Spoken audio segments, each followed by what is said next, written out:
Alright. Let's get the stream started while I'm getting everything adjusted here. Visually a little bit low. Just an inch up. There we go. That looks good. Does it sound good as well? Maybe. Maybe. Yep, there it is. So, hello people of the internet. It is I, Solrak Dragon here, back with more Fate Grand Order, where today I'm not going to be watching the Part 2 trailer because I do not want to be spoiled for anything. Even though I have a very good idea of what we're going to be up against. But, yeah. As the title of the stream says, or as the title of the video says, LB7. Lostbelt 7 Golden Sea of Trees, Nahui Mictlan, Those Who Rule the Planet Part 2 has been released. So, just a little bit of news bits here. First off, there's a campaign for You Lost Ritsuko Furuchimaru Season 2 English release. Looks like it is a CE for Master XP. Kind of, you know, not the biggest news because, LB7 Part 2 is out. An unexpected encounter with a foreign god led to an even more unexpected alliance. While the President's motives on the galactic scale remain impossible to determine, their existence alone motivates Chaldea's masters to survive this Lostbelt. Despite their obvious differences, occasional flashes of familiarity had prompted the Master to wonder what might have been. However, the Golden Sea of Trees mercilessly wrenched Master back to reality. Think of this as your trial run at extinction. It's bound to happen eventually, so you may as well enjoy it early. The future of the 7th Lostbelt, presented by Cryptor David Semvoid and his servant. In a search of a way to avoid absolute destruction, Master delves into a subterranean world divided into 9 layers toward the land where the bud of emptiness has taken root, where an unprecedented crisis waits dormant. So, our story speeds towards climax in one of the largest unexplored Lostbelts. It is available now. You have to clear Part 1 to access Part 2. Who would have thunk it? There is a trailer available, but I'm not watching the trailer because the trailer spoils more stuff about David Semvoid. Some Tezcatlipoca, because he's apparently an assassin. I thought he was a berserker. God of Providence, Guardian of Tradition, and the Throne, the incomparable Jaguar warriors serve this almighty god who has secret knowledge of the end of the world. The most powerful god upon the surface of the Aztec world, he represents conflict, war and matecraft, beauty and discord, night and dominion, storms and plagues, crime and law, and misfortune, providence and rivals, as well as the dynamism their conflicts create. O great Moyokoyami, O terrible Ilhuicahua, Tlaticpaque, thy name is Tezcatlipoca, avatar of the Black Sun, which reflects all creation. Also, Tlaloc. I kind of called her being a pretender, considering, you know, 2 different classes. Sort of here from proper human history. I will punish any invaders, no matter where they are from. A mysterious servant who goes by the name Tlaloc and Huitzlopochtli. Aztec mythology describes Tlaloc as the god of rain and the ruler of the world during its 3rd genesis. It also tells of his destruction by a rain of fire. Huitzlopochtli is an Aztec tribal deity, revered as a god of war and the avatar of the sun. Nito Burrito Altar! We kind of already read your thing. But we never got you. Again, about the obsidian blades and solar hides. 2 new spirit... No. Just... No Protea altar? Just Spiriton dresses? I mean, that's cool, but... I wanted Protea altar. Why does Protea... Okay, you know, Melt is the best of the Sakura 5. But, you know, why does BB have 3, spoiler alert, alternates? Melt has 2, and none of the other Sakuras have 1. They only have 1. Only Protea and Lip. They don't have any alternates. They deserve some alternate forms, I'm just saying. But, Spiriton dresses. You need to do an acquisition quest once you've cleared all of it. And it looks like you get her in her altar form and her in her altar form with a hat. I mean, I'm gonna go for it, but it's kind of disappointing. There's a social media campaign, and as kind of shown, there's a summoning campaign as well. Ongoing summon for Nahui Mictlan, Tezcatlipoca's pickup summon is available. So you can roll for Tezcat and Tlaloc, as well as some new CEs, Force of Eclosion, Clergyman's Dinner, Elegander, and I Only Believe in My God. I do not recognize who that person is on the... I told you I'm streaming, can't talk, bye.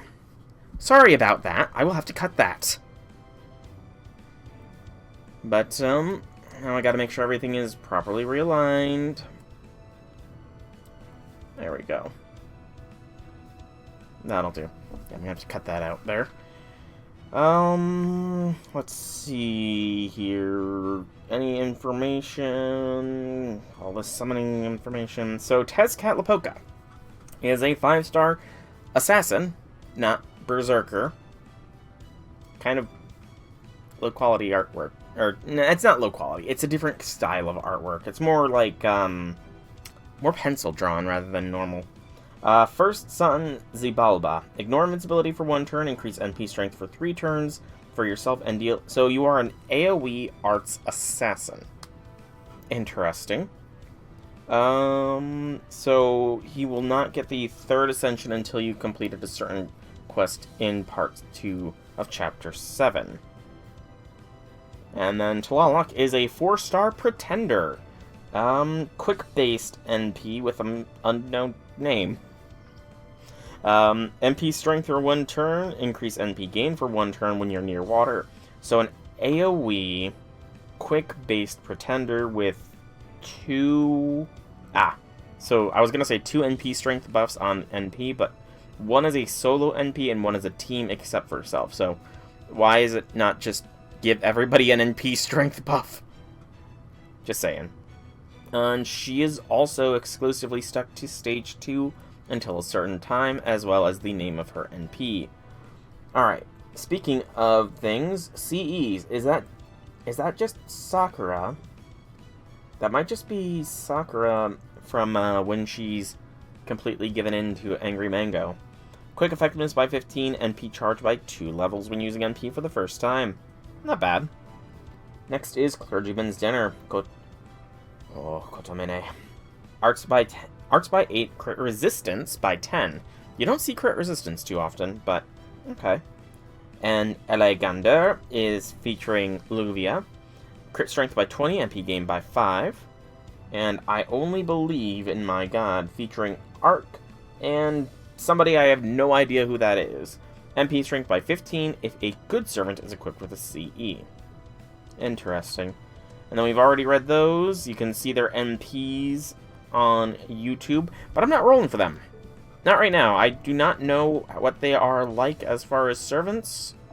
Well, I mean, we kind of have an idea of what they're like, but we've only just gotten to know them. We do not know the depths of their, what's the word I'm looking for here? We do not know the depths of what they will go to. We do not know them as much as a character, so rolling for them will wait. I'm going to claim this CE. Bop.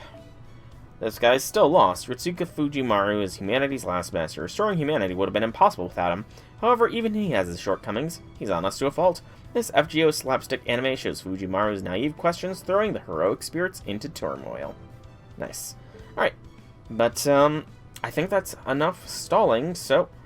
It's been like 9 minutes if you're watching this on YouTube, before we finally get to what the title of this episode on YouTube is, which is, holy cow, that's a long section.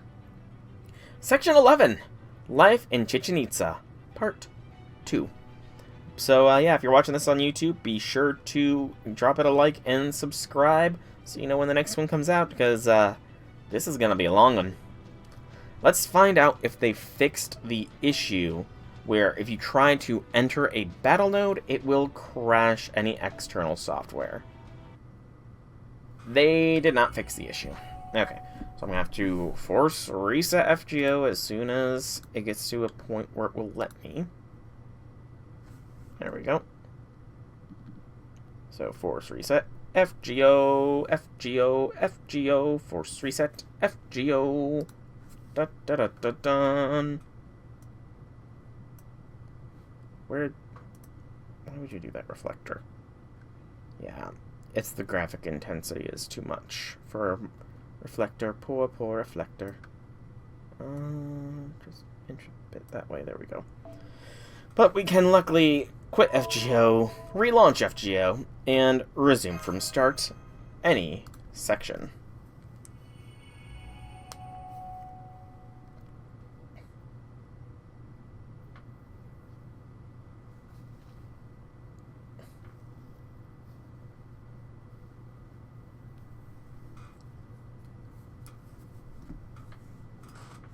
Dun, dun, dun, dun, dun, dun, dun.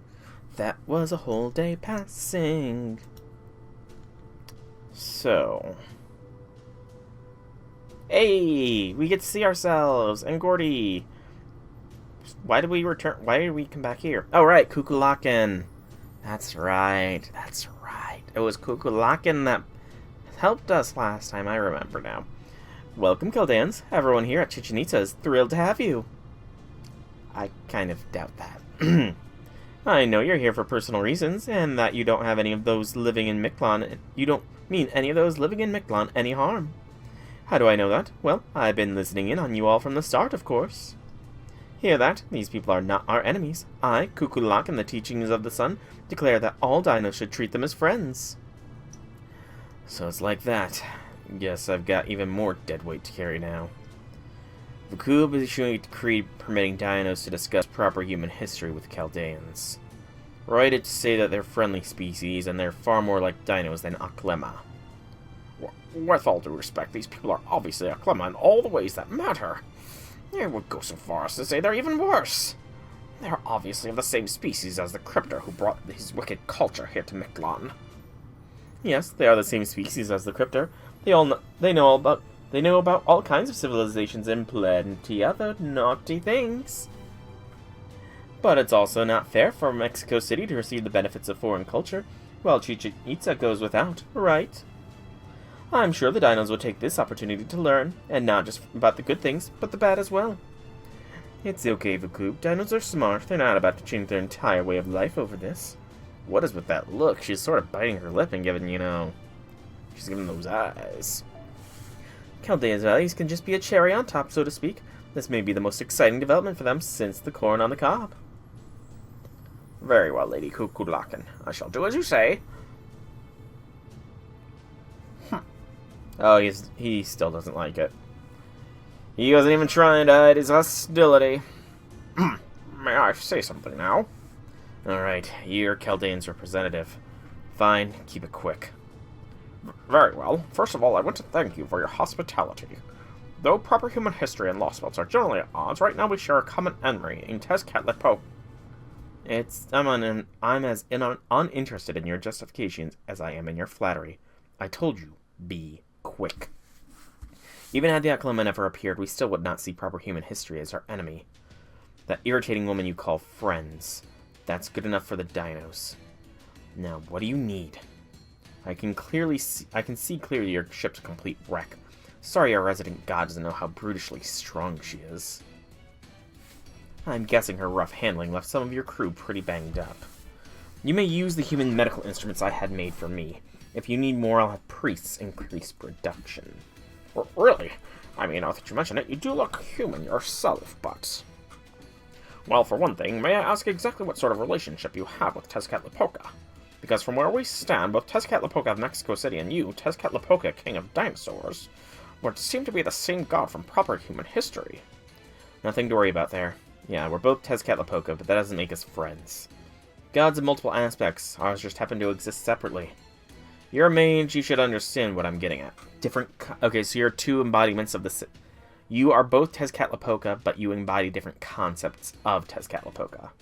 Does that mean he's a different Tezcatlipoca from the one David summoned? A rogue servant, perhaps? I forgot to do something. I will be right back. Hang on. I'll be right back. I forgot to do something.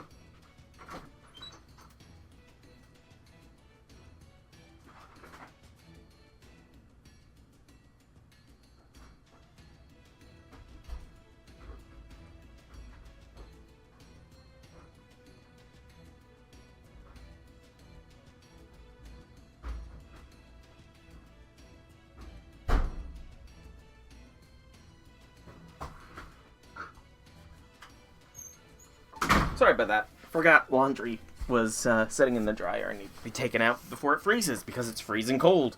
And the dryer is, of course, connected to outside. So don't want that. Alright, now where were we? I just said that Tezcatlipoca had multiple divinities, so I suppose his story would make sense if he was one of them. What else? Can you repair your ship yourselves? Oh, yes, we can, but we could certainly use more helping hands and materials. Do you have any you can spare? Ha! You liked that one, didn't you? You must be a terrible poker player. You do realize the commander of an army shouldn't just leave at the first feast offered to them, right? I don't mind seeing people so desperate, especially guys like you who usually do all they can to hide how they feel. To pay you is with you, right? Alright. I'll lend you some dinos so you can serve as your go-between. You should ask the dinos for help with the materials you need to. You'll finish a lot faster that way. From proper human history's perspective, Mictlan's a damn treasure trove of resources. You won't have any trouble finding whatever you need here. I see. Thank you once again, King of Dinosaurs. So, how much are we going to have to pay? You're not going to demand we offer one of us as a sacrifice, are you?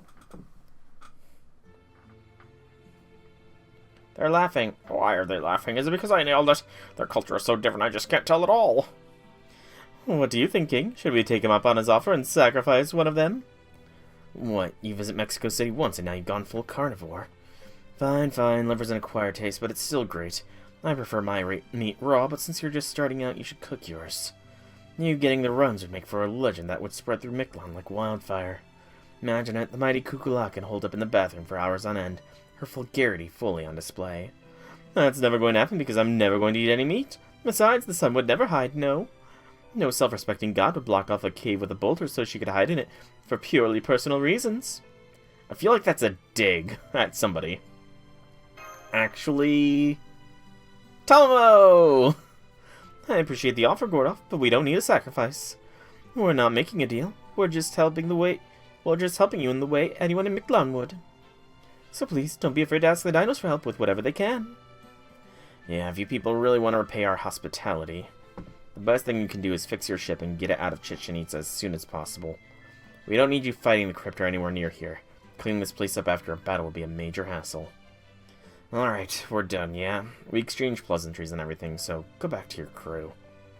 I never waste time. You gotta make sure your memories are as meaningful as they can be. Oh, you're so earnest, King. Alright, then I'll let you handle the solar sojourn on your own.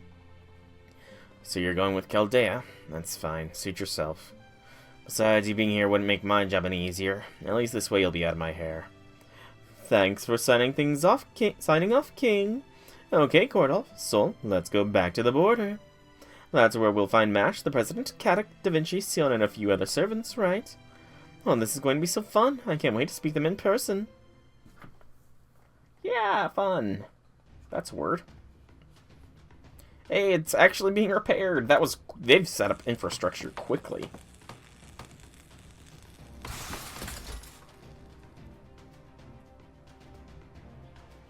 Tamo, or rather Koyan, Sion, and him. Oh, you're back. How did your audience with the King of Dinosaurs go? We got permission to stay, promos for repairs. Yeah, that's the best one.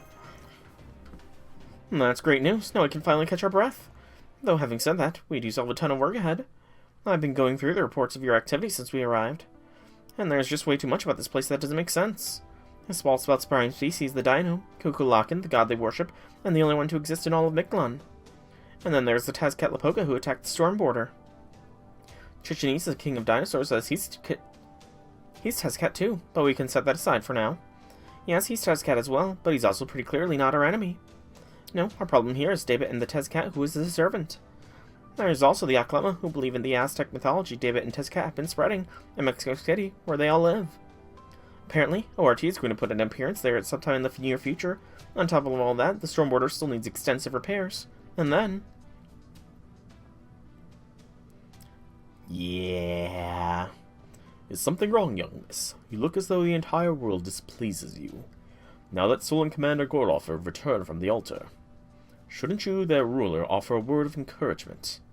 Yes, but there's no reason I need to do it now, right? They don't seem injured or anything. Then what about making a presidential declaration to the rest of Chaldea's staff? I recall you very much looking forward to that. Watching from a distance simply doesn't seem like you. Have you had a change of heart, perhaps? For instance, do you now clearly remember who you really care? I think that was supposed to be who you really are? Possibly. That might have been that might have been a typo there, translation team. You might have accidentally you might have fat-fingered a C and a space at the same time. And what if I do? It doesn't matter, I'm still not so much as a single AU closer to remembering anything about myself. I see. A pity. But if that's true, you should have no difficulty joining the conversation. Are you sure you don't want to give a rousing campaign speech? I grant you that Kukulaka has taken over the coveted position of the most powerful fighter. I understand your reluctance, as that position is your entire purpose in life. It's not a competition, now shut up! And then there's the problem of what to do about those two. You, Olga Marie, and Rasputin. Honestly, I have no idea how to act around them. Rasputin in particular I can't ever forgive, but setting that aside for now. She may have lost her memories, but you, Olga Marie, is still the foreign god. In the end, or really from the start to finish, she's the clearest enemy we've got. With Holmes gone for the time being, it's my job to serve as both technical and administrative advisor. And speaking in both capacities, I just don't think we can trust her lightly, or at least we shouldn't consider her a dependable fighter. As far as I'm concerned, it doesn't matter how many times she's helped you so far, or even that she saved us in Mexico City. So even though she's helping, she's not a true ally. Essentially, yes. Believe me, I wish we could rely on her, but Holmes was always the one who handled these kinds of tricky situations before, without him here. So what about Koyanskaya then? Oh, she's fine. We don't have to worry about her. Tris Majestius II already concluded she's definitely a servant on Chaldea's, that is, humanity's side. Anyway, for the time being, the rest of the staff is inside the storm border recuperating from the shake. I mean, the shock of being shaken around like a crazy when Kukulak schlepped the border here. That includes Manier too. As a result, we fortunately haven't been able to take any vote on you, Olga Marie, yet. I'll explain the situation to everyone once they've recovered from the motion sickness. When I do, if even one of them feels like they can't accept her being there, I plan to respect that. Are you two okay with that? Silence, I think, is the best answer. As far as MASH is concerned, and she's really hopeful. I understand. If you think we need unanimous approval, I have no problems with that. Well, if you're all okay with that, then I have no objections either. Regardless of who that so-called president of Earth truly is, the fact remains that she looks just like Olga Marie. You know, I wasn't around for the Finnish Chaldea days, so I can't imagine how the staff who were must feel about this. So it would be foolish of me to use my authority to shut them down on the grounds we need all the help we can get right now. So if any staff on the border, starting with Manier, say they refuse to accept you, Olga Marie's help, then that will be the end of it as far as I'm concerned. Having said that, Manier, Tomlin, Octavia, Chin, Cayenne, Elron, Kawada, and Marcus. And it's really kind of wild how few members of Chaldea survived. And we've only seen one of them. Manier is the only one we actually have a face for. Every single one of them is a veteran of Chaldea. They've all been through hell and lived to tell the tale. So while they may not be thrilled, I'm confident they won't think twice about bringing an old enemy or two into the fold. Yeah, you're right, Director. You right. Excuse me, are you finished with your discussion? I'm sorry to interrupt. I was keeping my distance since it seemed like you were dealing with a number of interpersonal issues. But I felt like I needed to speak up before the dinos behind me start getting out of hand. Good day, Chaldeans. You must be Da Vinci, yes? I'm Tepeyu. I met Mash and Sol in the first Straton, and I've been accompanying them ever since. And these dinos here behind me are...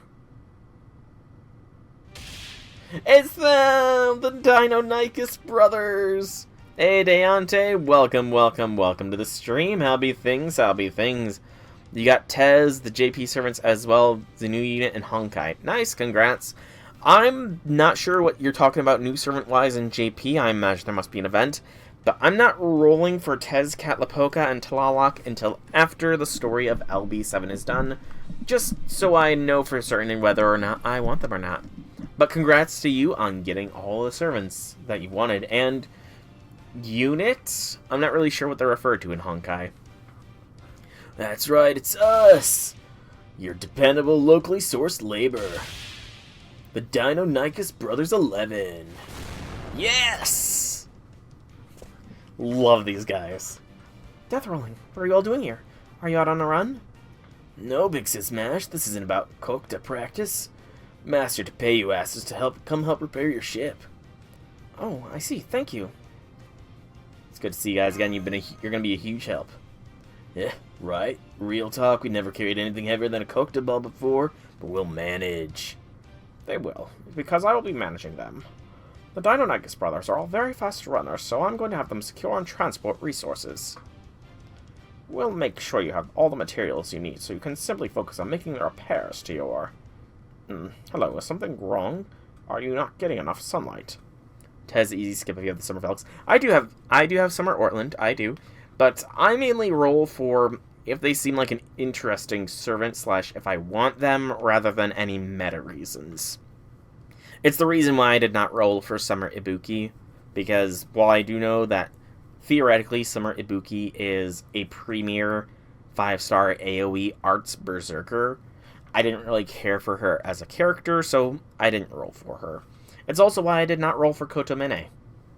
The only exceptions are that I have made a vow to roll for every single foreigner servant will be a part of my Chaldea, one way or another. Whoa. That's a concerning sprite for Da Vinci. Technical Administrative Advisor, what's wrong? You look like you've just seen a ghost. SARS, dinosaurs. Dinosaurs, real life dinosaurs with an explosion of artistic masterpieces? Okay, it's not, now it's a better sprite. It's a better sprite. I can't believe it, the dinos really are dinosaurs, this is incredible, I want to touch them! Oh. Whoa! Some lightheartedness in the seriousness of all this. I honestly didn't, now that I've seen that other sprite, I honestly didn't realize that Da Vinci has a little mechanical bird on her shoulder here. I've never seen that before that sprite sort of pointed out. It's like, wait, where did that mechanical bird come from? And now that I'm looking at her normal sprite, I can see it. That is awesome. Sorry about that. I only just woke up, so I'm still a little wonky. I'm Leonardo da Vinci, Chaldea's resident engineer. And you must be Tepeu, the dinos. The dinos... I feel like the S there is the S should be gone. You must be Tepeu, the dino, who's been helping Soul and Mash. Pleasure to meet you. This is the second error I've seen so far. This is the second dialogue error I have seen so far. Next year is going to be my painful year. Is it because there's a lot of foreigners? Because I already know this upcoming summer is going to be a painful summer. Because summer servants are essentially all I really know as far as future servant spoilers. So I know that everybody except for Summer Suzuka is on my radar for once. And then next summer, I know Summer Achan I definitely want. Can't really remember who else was on there other than Summer Achan. Off the top of my head. Sakura Faisal. You know, if there is a melt, then of course. If there is a melt, then of course. But again, if there's a lot of foreigners, then I could see what you're talking about then. The Dino-Nykus are all tired. Aw, cuddle attack. The pleasure's all mine. Now, on the subject you repaired your ship, I'm afraid we can't be much direct aid since we don't understand the ship or its construction. But if you tell us what resources you require for these repairs, we can gather them easily enough. I do remember that BB gets her third form, because, of course, BB does. excuse me, outside of BB and Achan, I really don't remember who is all next summer. 2026 summer, that is. You're also very welcome to stay at my house if any of you wish to spend a night in the city. You are our guests, and we are very happy to give you whatever welcome we can. No way! That's awesome. I definitely want to check out the big Dino City. No, but only to increase my understanding of the Lostbelt. Yeah, we need to know everything we can about Mictlan's history and culture. Yep. So, if it's no trouble... Not at all. I would be thrilled to have your company. Having the opportunity to talk to a sage in proper human history is like a genuine miracle, after all. Alright, there's something else we need to do first. I'm sure you need at least a few days to finish your repairs. So you need to secure your own safety by eliminating the carnivorous insects and other beasts in the area. Oh, carnivorous insects, eh? Just hearing that makes me want to pack up and go home. I feel it in my bones. Sol, Mash. Nitocris and Nemo are still recovering, so I want you to handle this yourselves. Sir, yes, sir! That won't be a problem. We've encountered these creatures several times already. Come on, Master. The two of us alone should be able to stop. Kukulakan? What? You're going to chase off all the beasties that might bother you, right? So I'm coming with you. I set the ship down here to begin with. Plus, I've been wanting to see how you guys fight. Etiquette isn't my strong suit, but I hope you don't mind if I fight alongside you. Heroes from proper human history regardless. We get the third Sakura. Oh, right! We are getting Kazura! That's right. We are getting Kazura drop. Forgot about her.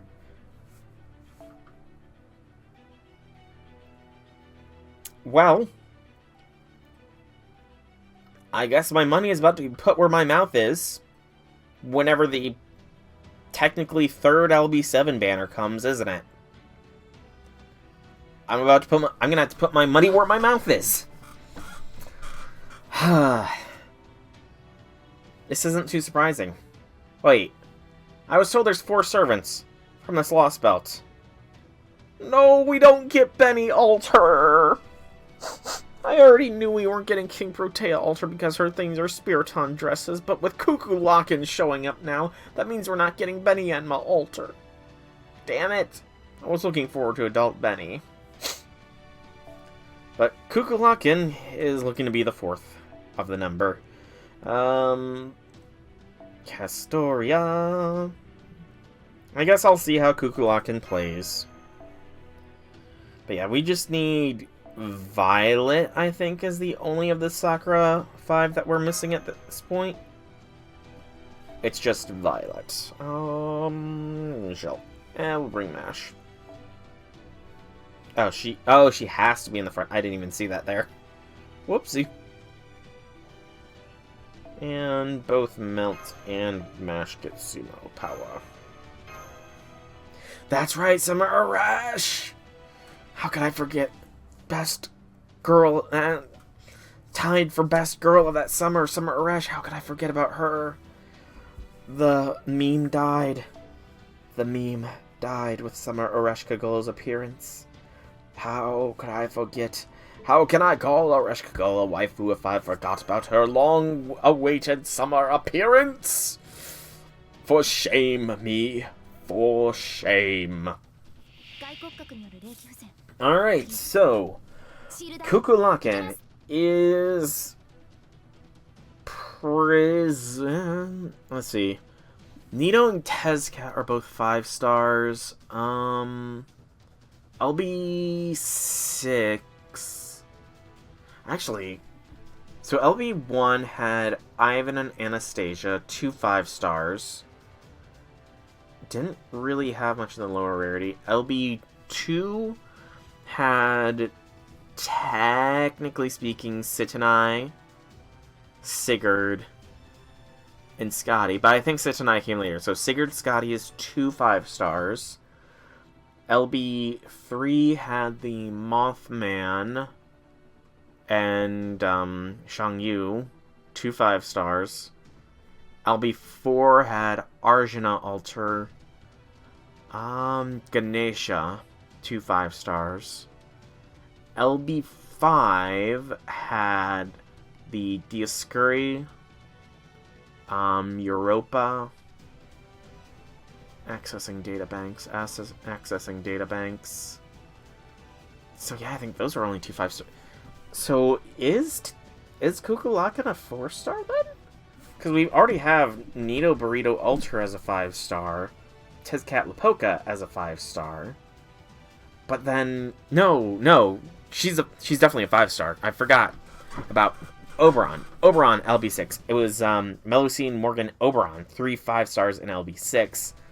So that means Kukulkan is likely going to be a 5-star. So Kukulkan is a 5-star foreigner class servant with a Buster NP called Kinish Ahuil Impact. Special attack, threat to humanity for 1 turn. Deal heavy special attack to all enemies with the Earth attribute, which increases with overcharge, inflicts skill seal, and gains stars. So a AoE Buster, so a 5-star AoE Buster foreigner servant. 3 Buster, 1 Arts, 1 Quick. Feel like Abby's getting her toes stepped on here.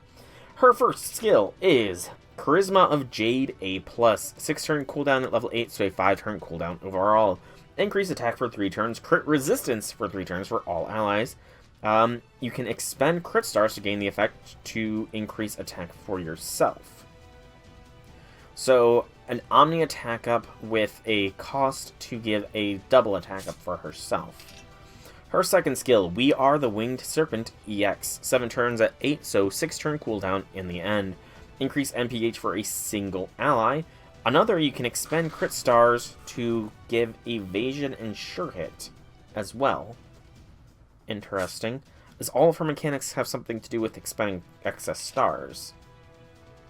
Invincible for 1 turn, increase Buster Effectiveness for 3 turns, crit strength for 3 turns, and expend 10 crit stars to increase NP strength.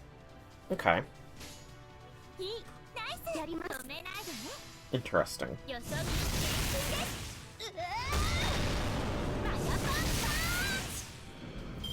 Did she just say Fireball Punch?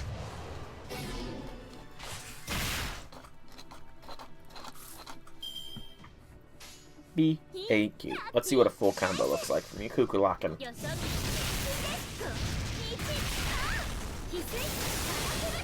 She is a very fast-paced servant.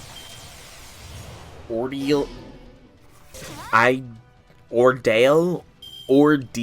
call? I have no idea what you're talking about there. What ordeal call is.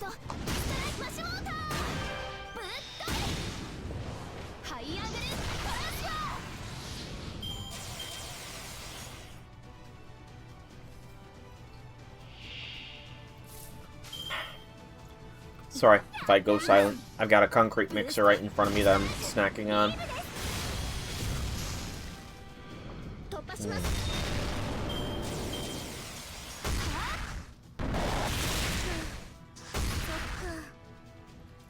Ah, part 3. Gotcha. I do look forward to seeing how this is going to how part 2 is going to conclude here.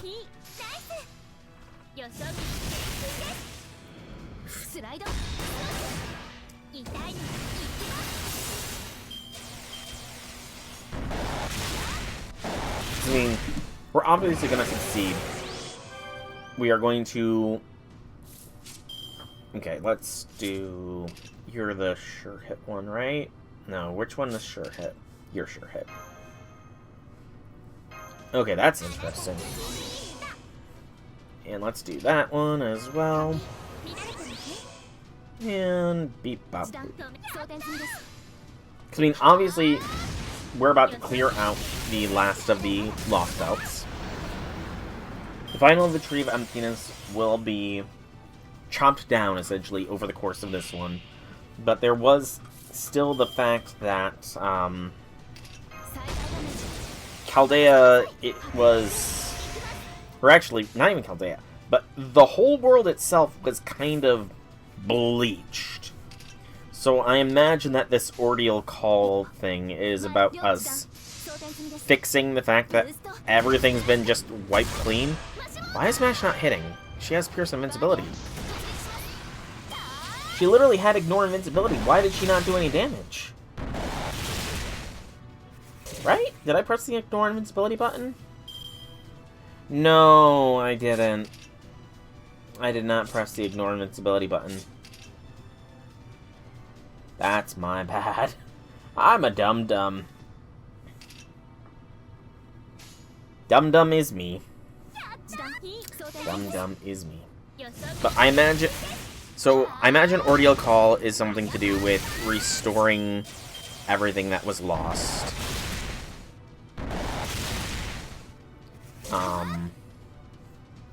How exactly we're gonna do that? Not the slightest idea. I was kind of thinking that, or actually, maybe Ordeal Call could be part 2.5.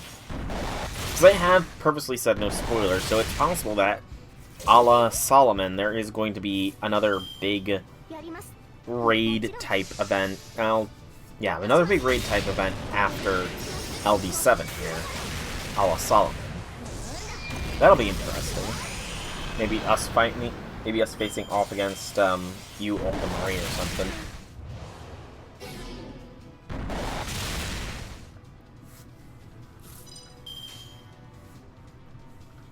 In fact, I can very much see that happening. We're up against you, Olga Marie, in a fight to essentially be able to restore Earth to what it once was. I can see that being the case of what we have to do.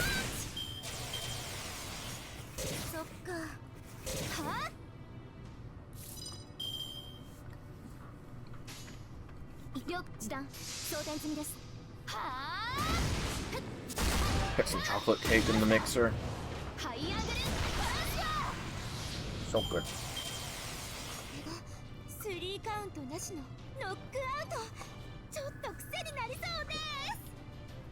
We got Hellfires? It's still part of Lostbelt. Weird. There must be some sort of twist or something that I'm looking forward to seeing then. No battles in Arrow 2. So just dialogue.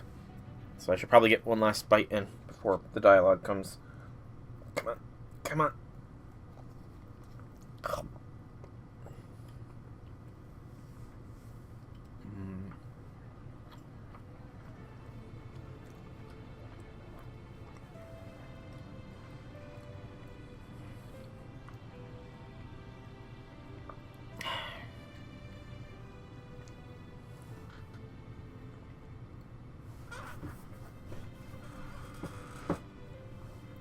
Okay, some of you I'm meeting for the first time, so let me introduce myself. My name's Leonardo da Vinci. I'm Chaldea's technical and administrative advisor.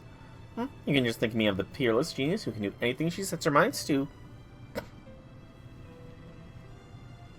Part 2 ends this year on Really? Okay, so they stretched out the Lostbelt saga then. Interesting. I'm Nudicrus, a caster servant. I'm told you're the dinos who guarded the border while I was recovering. For that you have my thanks. I was once a pharaoh, though briefly. As such, I always repaid my debts in full. What you talking about? All I did was chase off a few Aklema. Everything's such a big deal to you guys. Worry less, or you'll just wear yourselves out. I see you're as strong as you body if you are of heart, warrior Wakchan. You're an admirable, altruistic dinos. You think? What's an ultra-is-stick? Well, I guess I'll go next then. I'm Sion Eltnem Sokars, one of Chaldea's allies. Thank you for rescuing us from those altars. I really appreciate it. Tezcatlipoca gave us some questionable herbs which put us to sleep, so I don't recall what happened. Sion, you are like you are something else. You're like a vampire or something, right? But it sounds like you went through quite the ordeal there. You'll have to tell me all about it later. So I do not know what kind of drugs he gave you to knock you out, but damn. Is that all there is? Where's everyone else? The Nemos are staying with the border since it's built on top of the Nautilus. Captain Nemo is simply moving away and is enough to dramatically decrease its functionality.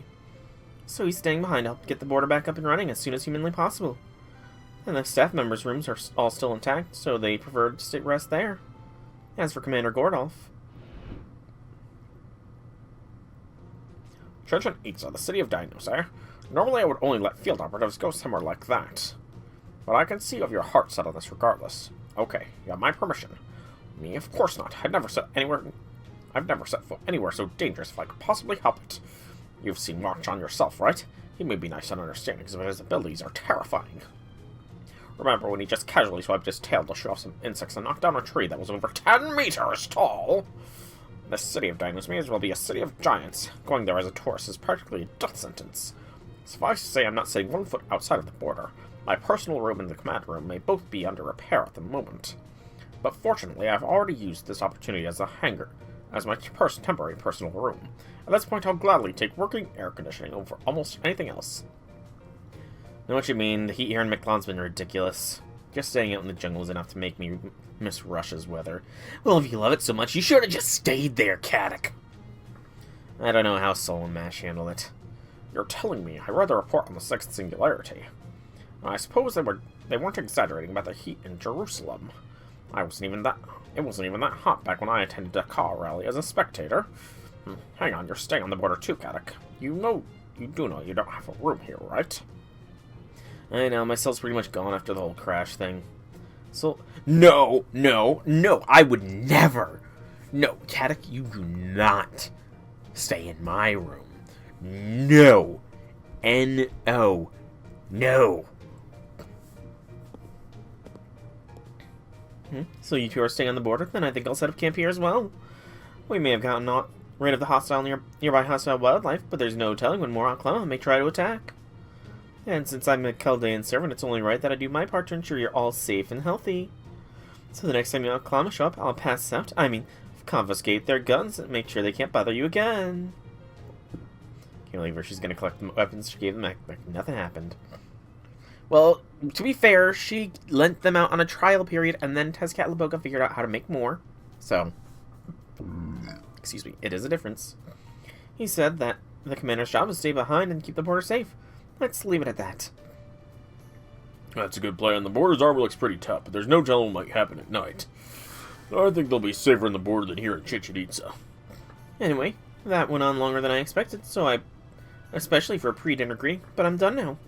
You spent all day getting rid of dangerous wildlife, so I'd like you to just eat and go to sleep for tomorrow. Well, before you go to bed, is there anything you wanted to ask about Sol? Well... Curious, Kugulakin, who has more authority, you or the king? You mean I didn't tell you? Who has more authority? So you want to know who the chain of command is? That is rather fuzzy. Well, I could tell you who's stronger, but who has more authority, I'm not really sure. The King of Dinosaurs is in charge of all things having to do with Dino Society. His decisions for Chichen Itza take priority. I'm more of a representative order in Mictlan as a whole. You can even call me a translator of sorts. Really? Because I read the records of what happened at the sacrificial altars, and it says you refer to yourself as Mictlan's creator. Oh, that was more of a spur-of-the-moment thing. I kind of just wanted to make myself look good in front of that bastard with the sunglasses. Besides, Mictlan is basically all made up of Earth resources, so if anything, I'm kind of an outsider here. Oh, I know. I really just kind of exist. Nobody asks anything of me, and I don't ask anything of anybody. I've heard that's what gods of proper human history are like.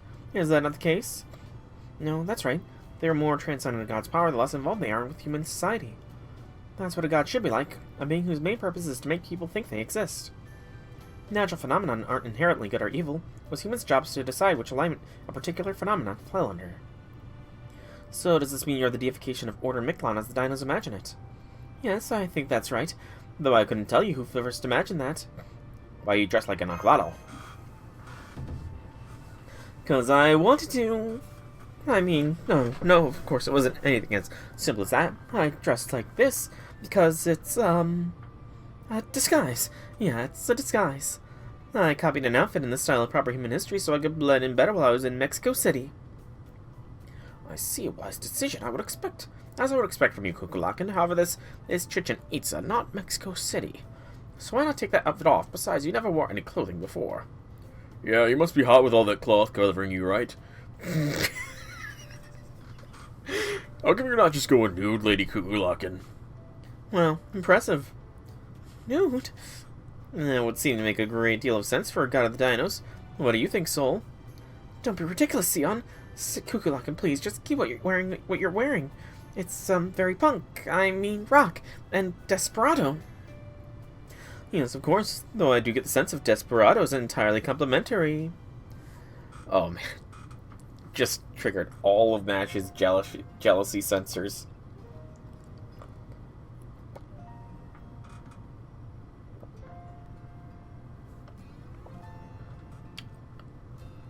Sorry, I took another bite.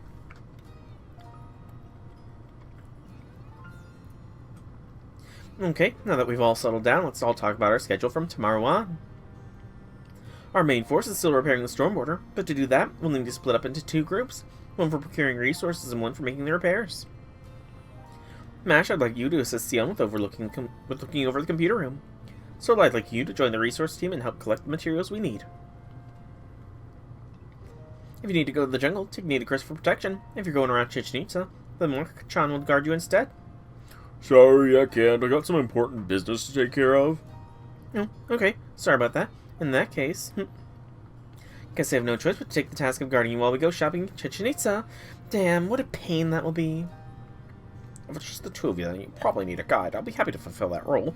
You need only ask. Chichen Itza is a peaceful city, but you still never know what might happen.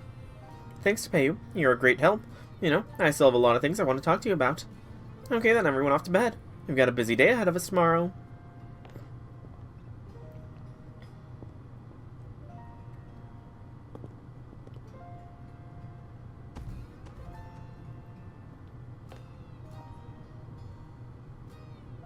You all already go to her room? So some Olga interaction then. Oh wow, that's the end of the arrow.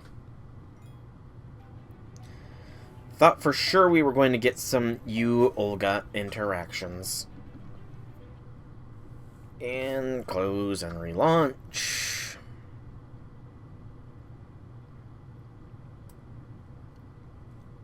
Because technical limitations kind of suck.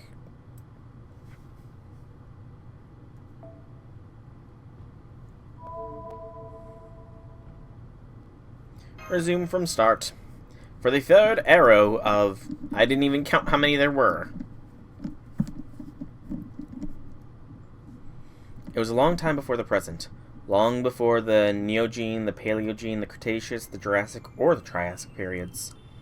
Our genes as species began on a continent 300 million years ago.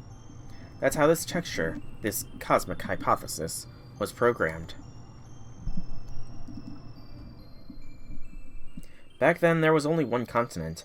It was a new world created when 3 smaller continents collided and fused together. The collision formed mountains, and mountains formed airflows. The airflows begot rainy seasons, which produced many rivers and countless marshes. So many kinds of plants began to grow, and so great woodlands were born on this planet. The forests were made up of great ferns about 40 meters tall by your measurements. Those ferns were our vessels. They became the new society that kept us alive. The forests continued to grow. Without any natural predators, the insects evolved to become bigger and stronger, and finally became a form of life modern-day humans yourself would come to understand. Our species changed course to match the evolution of those life forms as well. Also, those ferns eventually returned to the ground. Much later, in your time, what remained of them would become the coal you could dig up and use.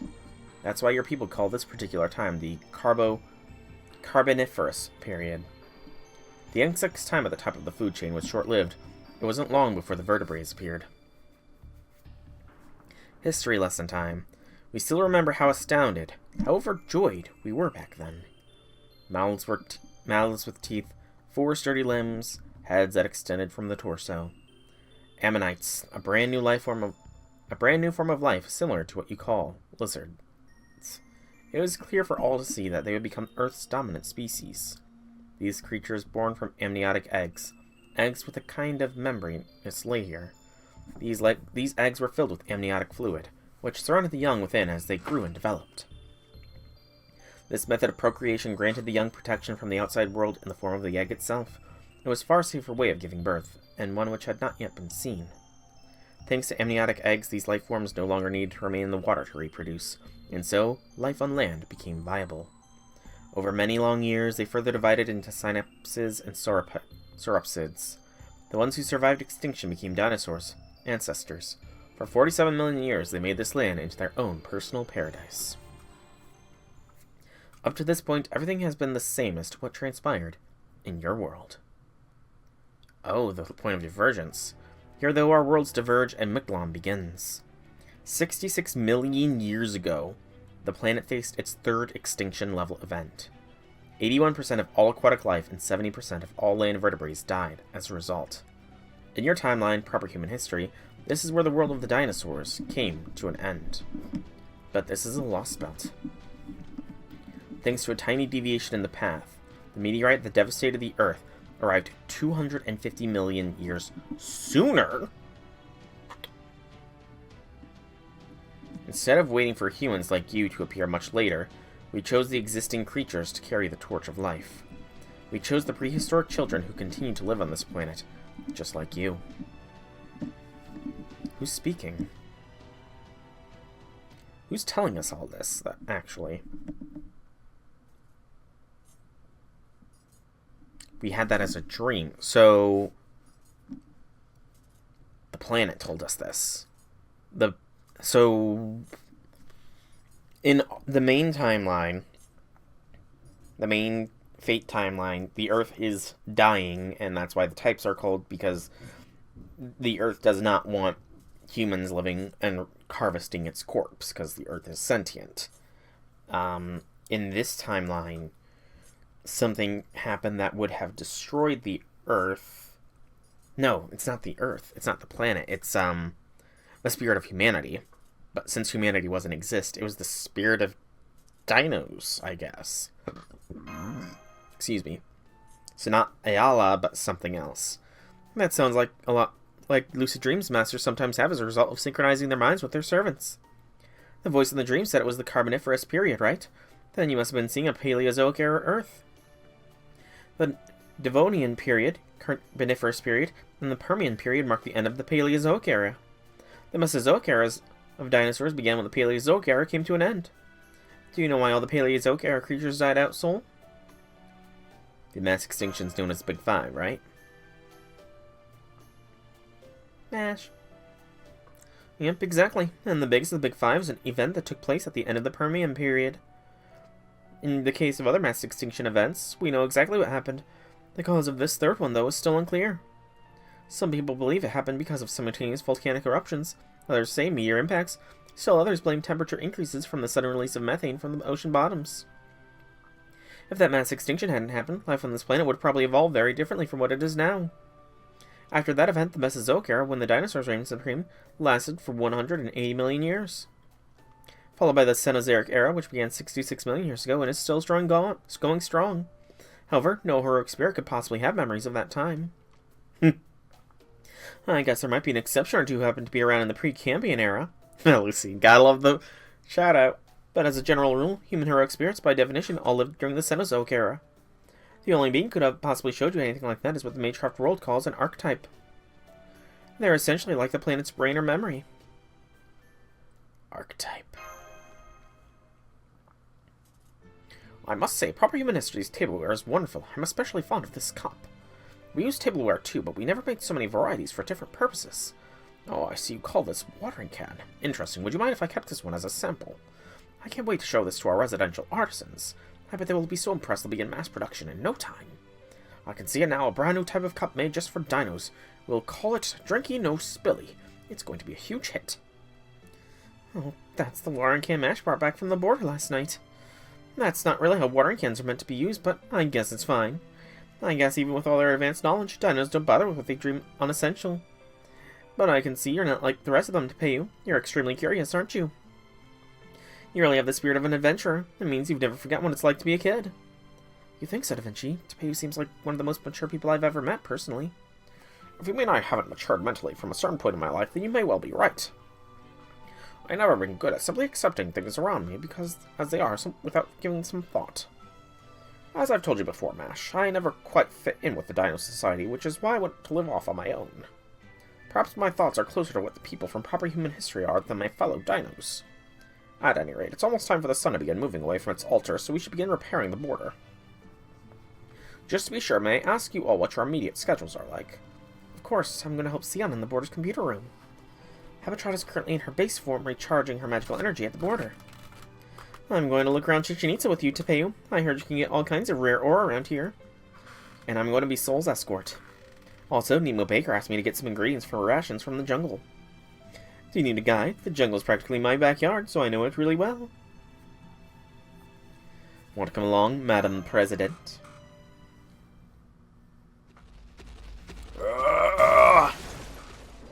Wakchan? Wakchan. Good, I made it. Sorry about the busted wall. Guess it's a little late for that now, though, huh? Anyway, I hope you can forgive me. After all, I came here on a mission. You, come with me. There's a place I want to show you. I just know you're gonna love it. Oh, right. You mentioned that yesterday, didn't you? Something about it being a kind of place only powerful dinos could make that the weak Aklama never could. Alright, let's see this place. It sounds much more interesting than fixing a ship. So, there you have it, Soul. I already have plans. Too bad. Wow, she's ghosting us. Man. It's kind of sad. Just because she's getting her memories back, she's kind of unsure of what her role is. The Deinonychus brothers! We're seeing more of them, too. We're seeing more of the Deinonychus. You're here already, huh? We only just figured out what everyone's going to work on. For some reason, the dinos keep coming up and talking my ear off. They're all really inquisitive and friendly, so there hasn't been any trouble. I'm just really not sure how to handle them. To tell you, if they're just here to gawk at us, I'd rather you had them keep their distance. I understand this is fairly unusual for dinos. It must be because of the King of Dinosaurs' decree. The one permitting them to discuss proper human history? Yes, I believe they've come to take a look for themselves now that they've been given permission to do so. I have an idea. Would you be willing to talk to them once you're done with the work for the day? I believe that should satisfy the dino's curiosity. I'm trying to use a different voice for Tepeyu. I really don't know if my different voices come through or not. I really should listen back one of these days to see if there's any distinction, or if I'm just making a fool of myself and making myself hard to understand. What do you say, Mash, Soul? Are you sure you want us to be the ones to handle that? I think it would be much more productive coming from you, or Sion, or Da Vinci. No, I think you two are by far the best choices. Don't you agree, Kukulakan? Yes, I do. These dinos want to hear about proper human history and the Lostbelts from people who actually lived in those worlds, not from academics. Honestly, I've already heard stories about them myself. That it was so much fun, I kind of want to hear them again.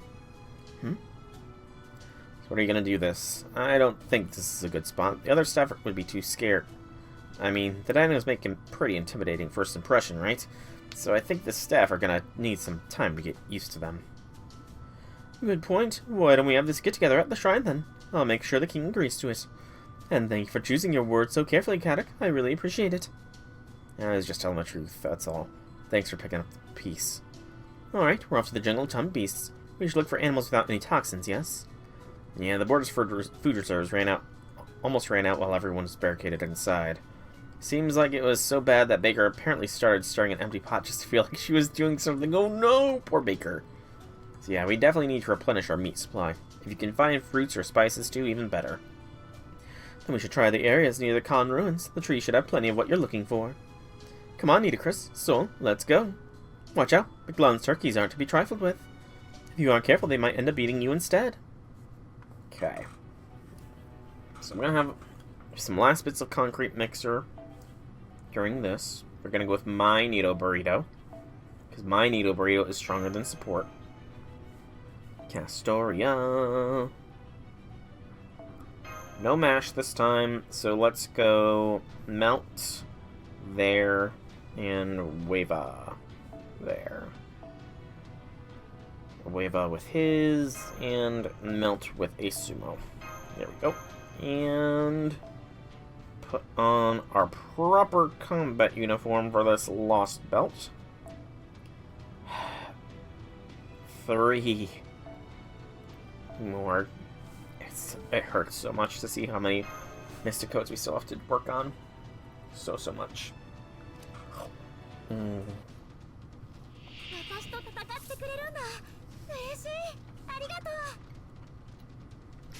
I understood arigato from all that.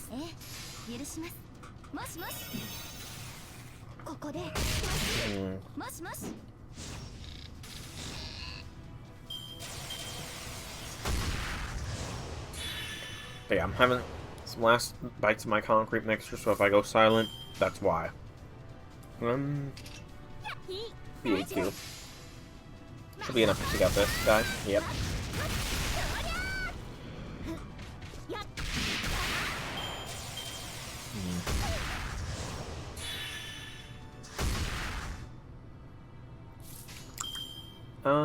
Buster Blast. Probably could have reordered that better, but oh well.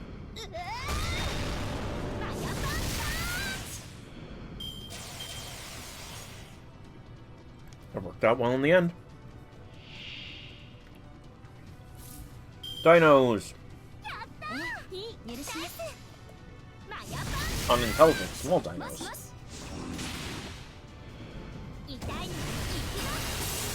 Wonder why they're unintelligent.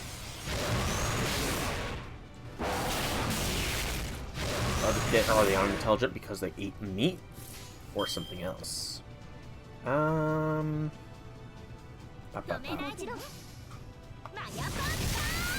bites.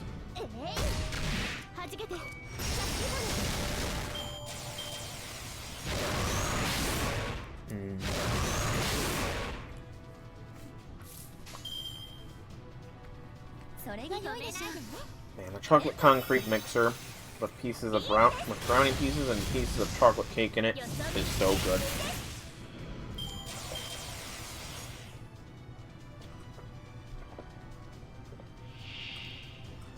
That's a big turkey.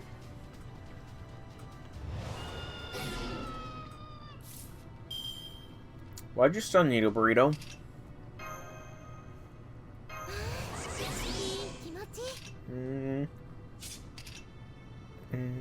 Yeah.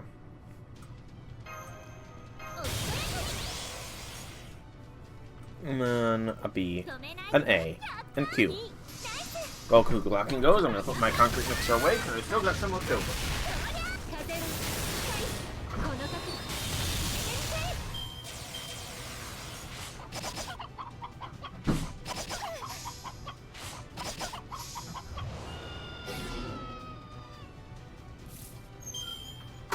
You stunned Nitocris again? Damn it! What you got against Nitocris here, giant turkey? What do you have against poor Nito Burrito?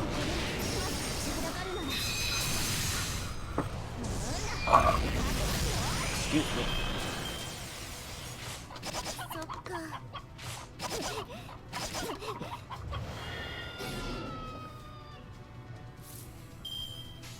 There's something deeper to that, clearly. I just don't know what. But it's dead anyway, so we are good.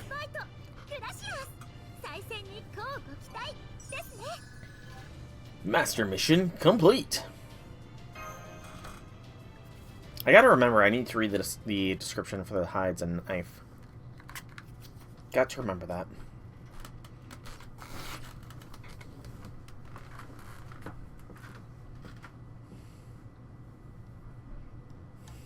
That was horrific. What possible reason could there be for those creatures to sound like that? I've never heard anything so awful. Their cries were heavy with regret, remorse, lingering attachment, and unadulterated shame. It felt as though they were feverishly blaspheming against every living thing in the world. Whatever happened to Mictlan for being a divine world where the dead were only tested to save them? You're thinking of proper human histories, Mictlan, not this one. Still, that was weird. I know sound waves can mess with your inner ear, but I don't know why they seem to be even more effective on you. At any rate, be extra careful in how you prepare that turkey. Make sure you cook it thoroughly, too. Otherwise, we might end up taking in its detestable insolence when we eat it.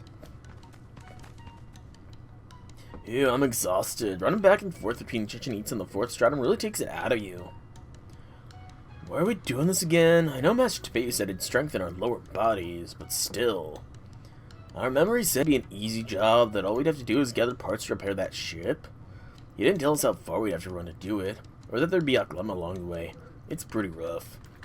Now, don't be like that, brothers. We're doing this to help our new siblings, remember? Plus, they said we can play Coked on the ship's deck once the repairs are finished. Imagine our beautiful passes going back and forth in the open sky. Pretty sweet, right? That sounds awesome. Guess we'll just have to keep doing our best. First, we gotta have Soul do his part. I call dibs on this seat.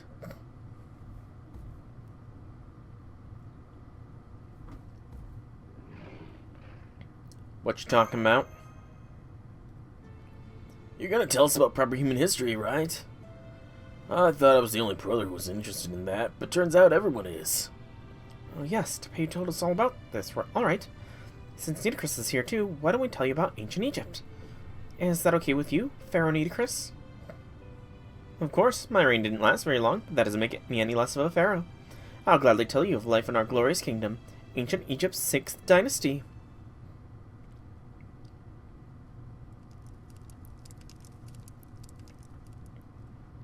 And with that, my life as pharaoh came to an end, and I vanished from the earth without ever visiting the Eternal Kingdom. That was all back in the 22nd century BC. Afterward, the ancient Egyptian dynasties would continue to flourish until the 1st century AD. Pharaoh Cleopatra did her very best in the end, but ultimately the Roman Republic changed the course of Egypt's history forever. Damn, Queenie, talk about living on the hard life. Those evil priests and advisor guys were like Vakub, right? And you being surrounded by tons of them since you were born, and they manipulated your brother, the king, right up to the moment they had him assassinated. So you had to act like they were manipulating you too, all while you were secretly looking for an opportunity to strike back at them? And then, after years of gritting your teeth and biding your time, you finally managed to gather all the evil conspirators in one place and wipe them out? Damn, could you do that, brother? It's like if you had to live your life with the entire Coke team as your enemies. Oh man, no way. I wouldn't even last a day.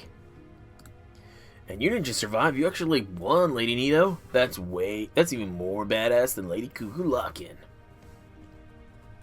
So is that what gods are capable of? That's way better than our god. All she does is go around taking walks.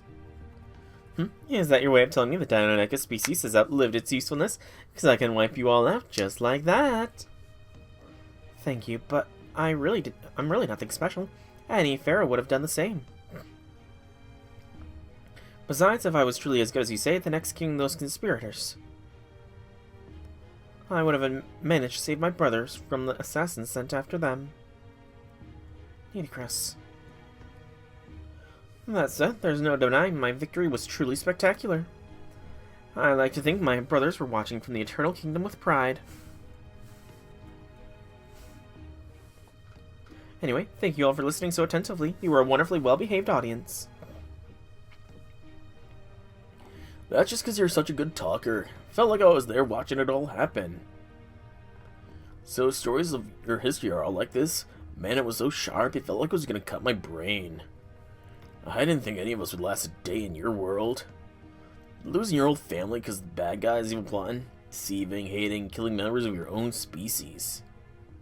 We couldn't possibly deal with anything so cruel. But hearing it as a story, we can totally manage. Guess that's a good thing about stories. You may be right, but does this mean you've never had any kind of war in your own history? Okay, but after all that, there's still one thing I don't get. What was with all that stuff about years and eras? Do you guys always keep track of time in proper human history? You mean dinos don't? Wait, hold on, are you saying Mictlan doesn't have a historical eras? You don't keep track of the passage of time in your culture? That's right, to be honest, I found it strange ever since I started traveling with you. It seems like humans and dinos perceive time very differently. We don't have any concept of what you've been calling years. What you call the past, we simply refer to broadly as before. For us, 100 years ago is just a little before, 1,000 years ago is a long before. So our society never gets more complex like it did in the dynasty Nitocris so kindly told us about. Counting the years, really recording our history at all, is not something dinos have ever done. There's never been a need. Our way of life has been the same ever since it began long before. To convert it to your measurements, nothing about us has changed for the last 66 million years. Whew. That's a long time of no change. 66 million years. Okay, another battle node. So this is the 4th of 7 arrows. It's a long one. It is a very, very long one. But we will manage, though with this one being as long as it is, it might be the only section we do tonight, depending on how long section 12 is. Might very well be the only one. We'll find out, I suppose.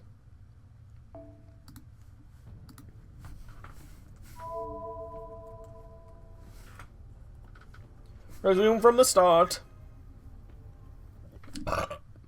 Excuse me.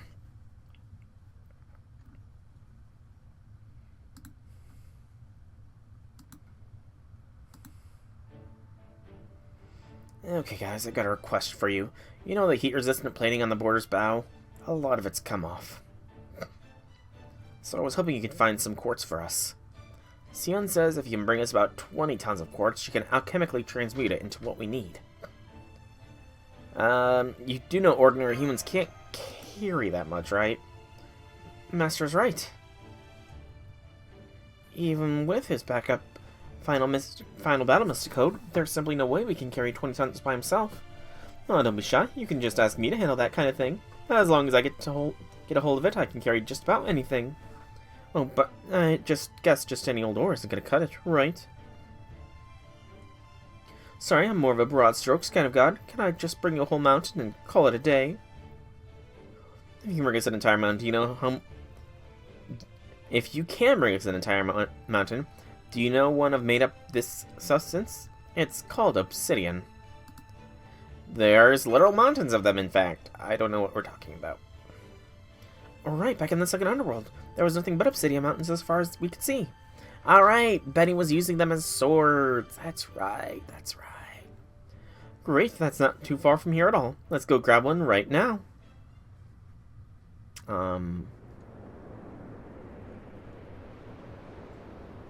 Hi, Benny.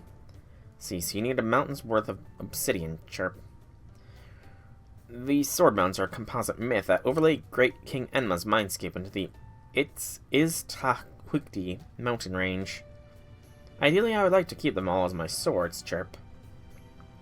But if you need them to repair Chaldea's ship, then I suppose I have no choice but to let one go. However... Dun. I'll be willing to part with one, but I can't say the same for my tormentor demons. They were saying defeat us if you can, and you can get the rocks that easily. In retrospect, I may have overindulged them. They're a bit pretentious now. Unfounded confidence only leads you and those around you to harm. The best cure for this is a harsh lesson from the School of Hard Knocks. Yikes, you're a lot harsher than you look. Anyway, you hurt her soul. Are you sure with this? Is this one of those situations where you need to treat all life as precious, or love your enemies, or something like that? Nah, collecting... Nope. Let's see if you can get a KO in 3. I see. No mercy from those who would stand in your way, huh? The might makes right and all that. Got it. Well, then I'll leave their bodies intact, but I'll smash their pride to bits. You know, I'm not usually much for violence, but there's something about hearing KO that gets me all fired up. I'm sure there is. I'm sure there is.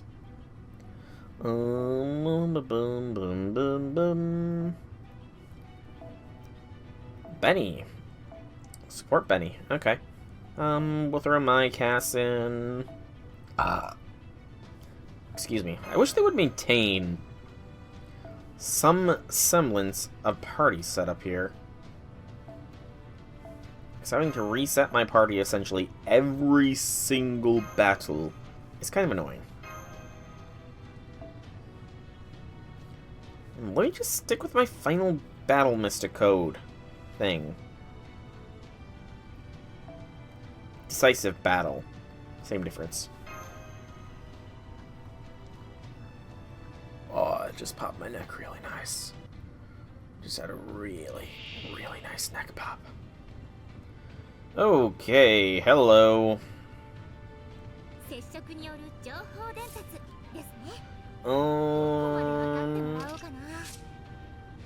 Increased attack when sustaining attacks, increased defense. Okay. Benny, evasion, crit strength, decreased defense, crit rate, NPC will restore HP for all enemies. So, Star Basket, large, small. Doing that is fine. And doing that is fine. Benny, are you AoE or single target? You are single target.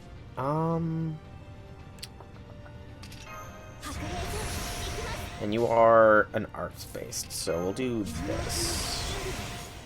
And then... No, I wanted that to be a Q, not an A! No! I messed up!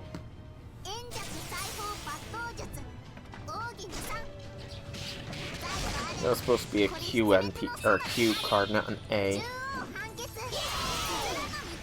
I missed out on the BAQ. No! I screwed up. I'm a dum-dum.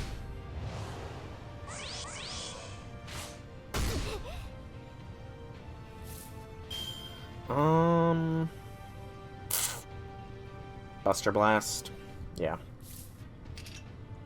Do this, do not expend. And then a beep, bop, boop. That should do. Nice. Decent. Decent.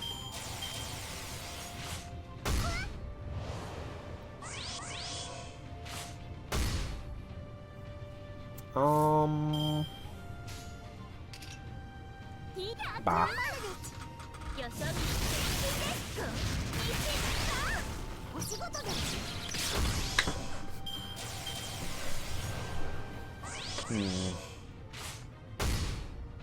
Also, I just saw that Kukulakan has some weird symbol there. What is that weird symbol?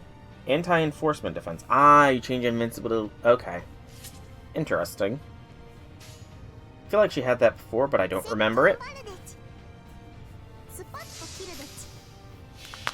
Still interesting. Ooh, those are some good knuckle pops. It's a very good knuckle pop.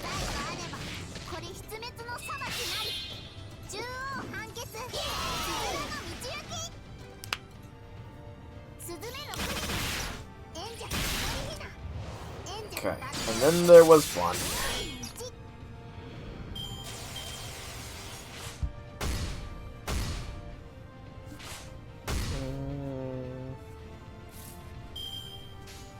Kukulakan, just keep hammering into them. That's all we can do.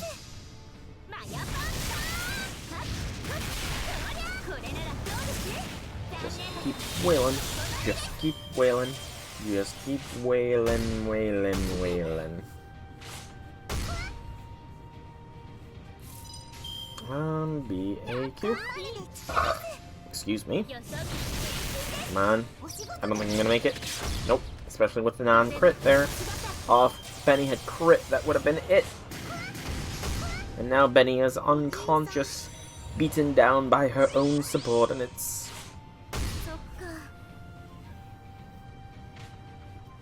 Poor, poor Benny and Ma. Poor, poor Benny and Ma.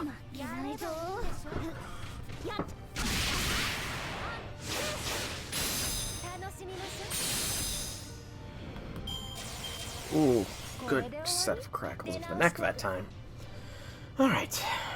And just some gems, so nothing particularly special there. Is what it is, what it is, though.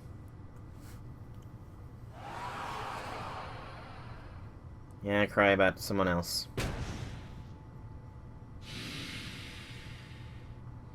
Did they really just blow themselves up?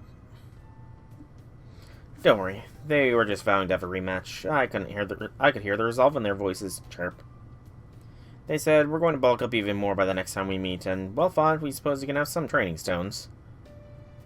Isn't that great? This is how a good fairy tale should go, chirp. It's true, even though they were a bunch of stone statues, they had some real backbone to them. Pounding on them was so satisfying, I'm almost sad I had defeated them. Anyway, I'll just be taking one of these mountains to go, yes. That should cover 20 tons, right?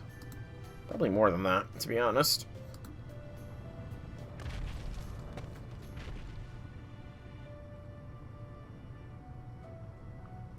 I didn't think she meant it literally, but I guess that's God's for you.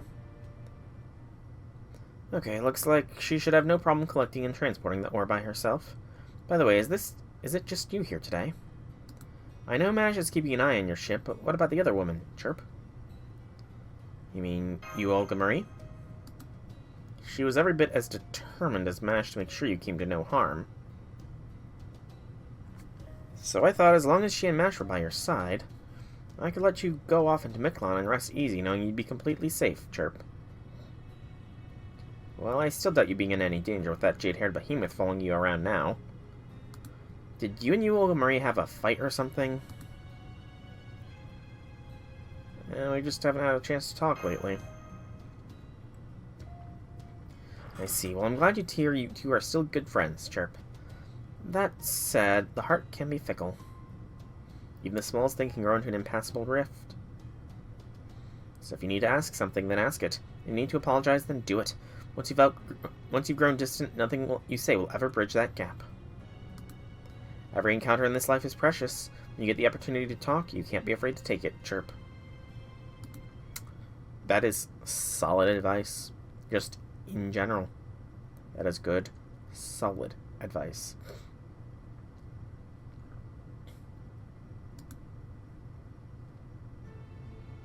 Are we telling more stories? Seems like we are telling more stories.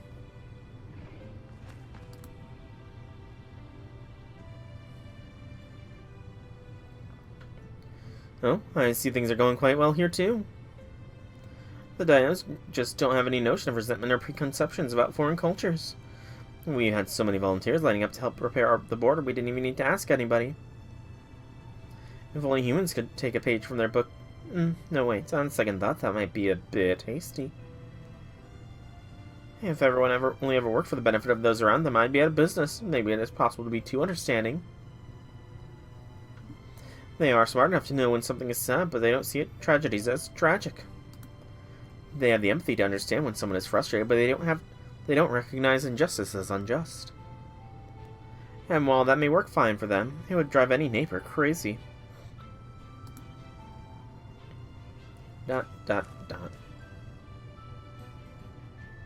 There's even more today than yesterday. I know I said I'd permit discussion of proper human history, but I didn't think it was going to get this big. Majesty, you gotta check up on us? Hell no, I just want to kick a coke dub all around, but you are taking up the whole grounds. This is the only thing I get to do for fun, and now it's ruined. Hey, Shaka, move aside, I'm gonna sit in back. You want to hear what they have to say, right? Then sit up front. No point in holding back.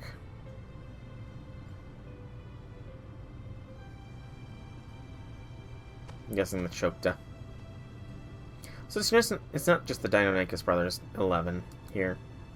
Oh my, how nice of you to help that shy dinos. You may be foul-mouthed, but you're considered king just the same. May I introduce myself? Don't bother, you're the one who taught the Black Tezcatlipoca things he didn't need to know, right? If you want to hawk your wares in Chichen Itza, go right ahead. I don't think you'll find many dinos that can buy them, though. Ouch, true, but ouch. I haven't sold a single item so far, yes. But that's fine. You can't build successful business in a day. I'm happy to put in work. I'm not just here to make money, you know. I've got my own much bigger things. If that's what you're really after, I can tell that's gonna go up in flames. Anyway, what are you still standing around for? Can't you see all these dinos waiting for you? Make with the stories already. Tell them about the different worlds you've seen, the kind of what-if tales that never came about in Mictlan. Sure, we get to tell them about how we genocided a whole species of furries.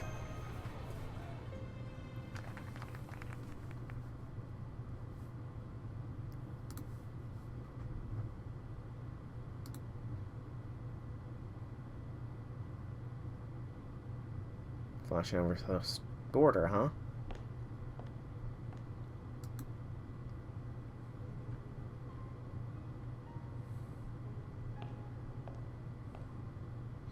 Good evening. Are you lost, Kotamine? I can show you around if you like. No, that's alright. I was just about to take a break. I've been patrolling the border to make sure no Aklema sneak aboard, you see. Thanks. It's hard for our sensors to detect the Aklema since they barely have any magical energy. And since Captain isn't back in full form yet, that'll be a big help. Oh, I was under the impression Captain Nemo was fully back in action. Well, that, he's just pretending he's fine, like always. Sian pretends to not notice anything's wrong. I see. I'll bear that in mind. By the way, is the storm border's power generated solely by internal combustion engines? Hmm? What do you mean? Well, I was wondering what we should do about powering the ship if the engines were to stop. I heard you had to barricade yourselves within, in the dark without any electricity after you crashed. That must have been terrible. So I thought if the ship had some means of drawing power from the outside, you'd be able to restore it that much quicker. I see. Good thinking as usual, Father. But don't worry, we already have means in place for collecting energy from external sources. If we had some way of summoning Harmondred Cerns with the ability to provide power, we could run the ship without engines at all. Of course, now that the Wandering Sea Base is gone, I doubt we'll ever use it again. Oh. I hadn't considered that. Thanks for the inspiration. So you do have a way to power the ship, even if all of its engines were to be destroyed. I'm glad to hear it. Yep, though I would also bawl my eyes out if that ever happened. Why are you being so nice to Kotamine? Wait a sec. You've been spending a lot of time around the border for the last couple days. Shouldn't you be with the foreign god? You may wish to choose your words more carefully, Kadok. Throwing the word god around too casually could make this miraculous balancing act all come crashing down. Ah, my apologies. Miraculous really doesn't do this situation justice. The present situation is all thanks to Soul and Mash's hard-working and healthy accepting mindset. You, on the other hand, don't seem to be nearly as open-minded as them. Once you've formed an opinion of someone, you don't easily change it. That's right, unlike them, I'm a mage. I can't change my principles on a dime. I'm just old-fashioned like that. I don't see things as that as a bad thing just now, though. Because, see, Chaldea needs someone around who isn't going to just go all in on trusting you two, however much you help. As well you shouldn't. We are aiding Soul, not Chaldea, and temporarily at that. Once the young miss accepts her true position, we will take our leave right away. So it's all up to you, Olga Marie, huh? You're not planning to put a thumb on the scale? Of course not. I have no desire to fight. I only wish to witness the birth of the one yet to arrive. That said, Rasputin's influence has left me with at least some of the emotions humans ought to have. If I see a poor soul doomed to a life of unhappiness unless something is done, I'm compelled to reach out and help. I'm concerned about the young miss as well, though for very different reasons. This is not a good situation for her. One of the rare situations where a servant actually helps their vessel, rather than the other way around. She will have to make a decision herself, or she will only continue to suffer even more. And since you agree that would be for the best, I expect I can trust you not to interfere. No, I won't, even if Mash, Soul, and Olga Marie hate me for it. And it's better if they part ways before they truly understand each other. No, not really.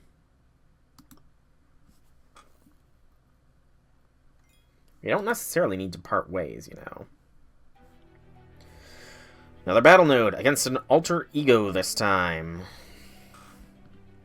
I should probably wait for skip thing to appear. There we go.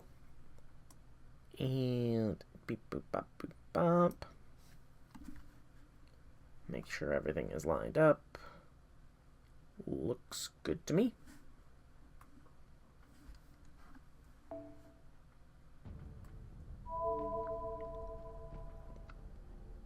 Resume from the start. Yeah, it's very much looking like this might be the only section we do today. Because this is a long one. A very, very, very long one.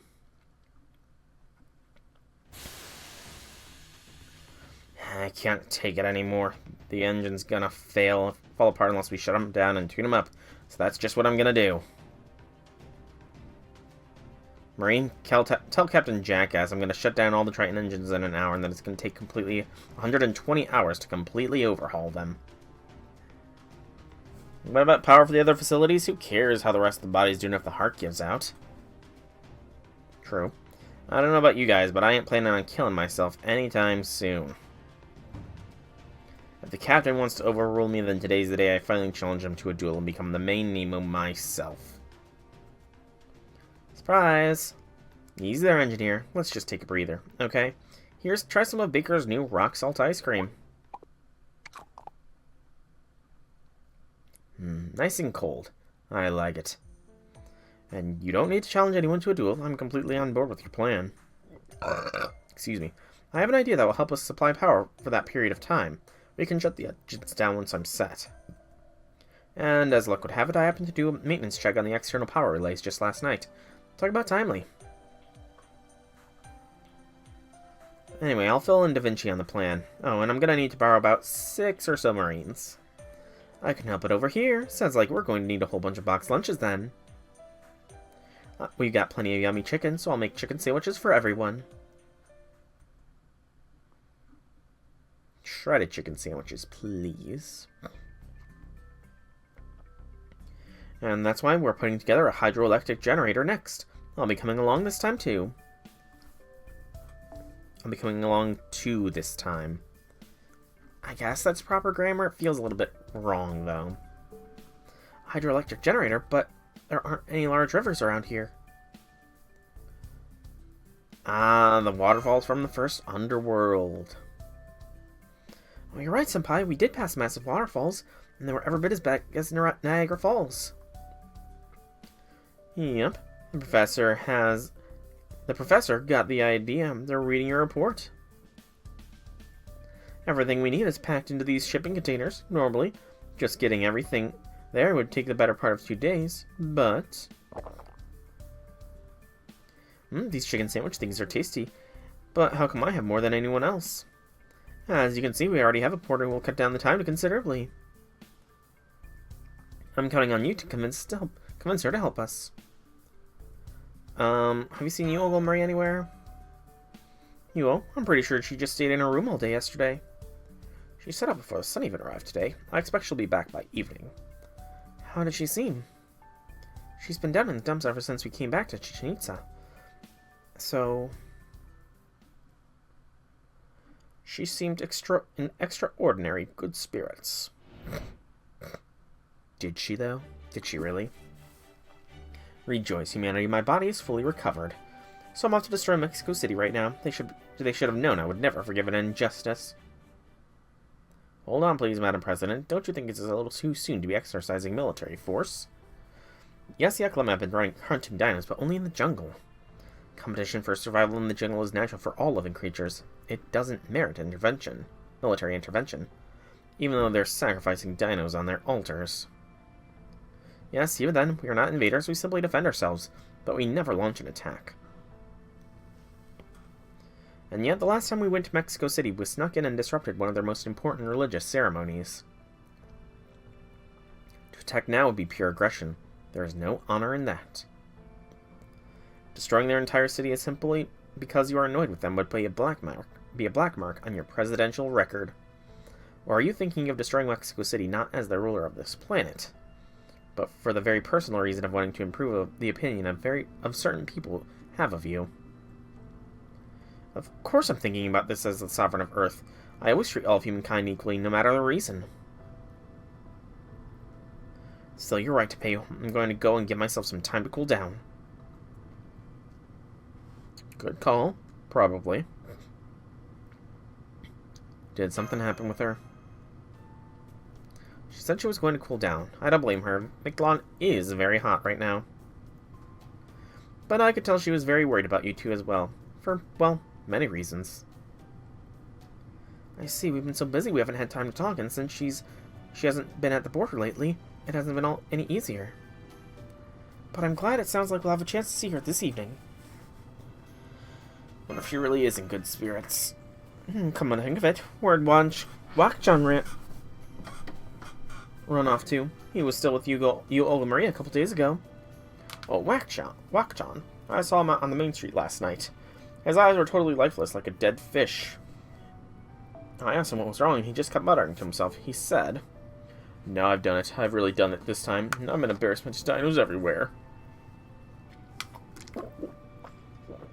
So I decided to leave him alone. I'm sure he'll come back around sooner or later, though.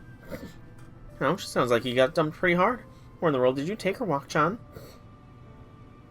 Wok-chan is a warrior, born and bred. The only special talents he has are face punching and body slamming. Hint, they're the same. At worst, he may have decided to subject her to his warrior dance the entire night. I see. That sounds like a very informative and productive use of time. I wish I could have been there for such a valuable experience. You know, this isn't anything new at this point, but Mash's Shielder spirit is seriously off the charts. I don't know what she means by Shielder spirit.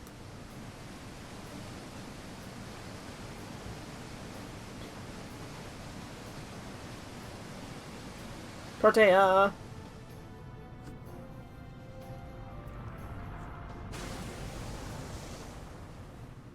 It's Ultra Form.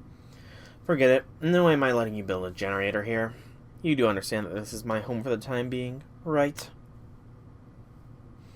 I've been bored out of my skull all this time, so you better believe I'm going to at least make sure my life here is comfortable. Do you even bother to think about what it'd be like for me to live with a generator here? Did it even cross your mind? Will you take responsibility if it short circuits and electrocutes me? Of course not. Not at your pitiful size. You're Alter now. Surprised, scared, wonderfully in terror. I love seeing the terror in your eyes. I'm guessing you expected the meek, obedient Protea to be waiting here for you. Well, the truth is that here in Mictlan, I am the normal Protea. Last time you were here, I just disabled my alterization to thank you for freeing me from that mask. But I'm done playing at being cute for you. I'm a giant. I don't have to take orders from a little human. Major master makes no difference to me. As far as I'm concerned, all you tiny humans are my slaves. If you don't like that, you can always run away. Just don't be surprised when I smush you with one slap of my hand. She's not being cooperative at all. What happened to her? Nash's report said she's totally on our side. Yeah, we kind of thought this might happen. You're pretty upset about something, huh, Protea? What is it? Are you hurt? We can take a look at you like. We're used to caring for whales, so it's no trouble. That's a lot of Marines. What happened to the one who was here before? I might be willing to listen to him. That Marine isn't here today, but don't worry. All our feelings are synced up, so we like you just as much as he did. Look, I'm not being overly cautious or feeling anxious or anything like that, okay? I'm just standing up for my rights. I mean, how would you like it if someone built a generator as big as your bed in your room? Yeah, we definitely hate that. Our engineer would probably love it. Can't argue there. I wouldn't love it either. There, you see. Now go on and get out of here before... No, wait. I just had an amazing idea. If you can meet my one condition, I'd be willing to let you build this generator. Well, really? That'd be awesome. With you around, you wouldn't need any heavy machinery. So you only have one condition? What is it? I want you to fight me again. The idea of letting my loss against a human stand makes me sick to my stomach. You want to fight us again with our current firepower? Right, of course you don't want to fight me. You know a fluke like that couldn't possibly happen twice. Oh, you're so small. Not just in body, but in mind, too. Living must be so hard when you're that small in every possible sense. Do you want to try living in my mask instead? What do you say so? If you win, I'll help you build your generator and even keep an eye on it as long as you need. But if I win, well, I can't even bring myself to say what's in store for you, but trust me, it'll be good. Looks like as an altar, she's as competitive as she normally is shy. So what are you gonna do, Soul? Take her up on it? I don't really see that improving her mood, but... No choice but sure what's up. Oh, how about an apology, complete with an eternally binding contract? You keep me around as your only sacrifice and get rid of all your other high servants too while you're at it. If you're willing to do that, I might just be willing to consider. Well, I put the container down where you asked. What would you like me to do next? Oh, fight. Oh man, Kukulakin versus King Protea. This is going to be the biggest underworld battle ever. A fight, huh? Okay, you got it. This is really exciting, yes? Let's you and I have a good match, young lady. Was I seeing things, or did that lady just carry an actual map of containers here on her own? I must have been seeing things, right? Oh, poor Protea. Poor Protea. I was going to be using Melt to sort of put her in her place, because Melt, I believe, is the big sister of them all. At least that's my, the belief I choose to fall by. I can't move Da Vinci to the back. We'll bring my Cass. Then we're gonna bring in Melt with Sumo and Scotty with her CE. Because I did notice that Kukulakan is a disadvantage because she's a foreigner, so yeah. Wish you could organize these a little bit more. Make it so much easier to get to the one I wish to be at.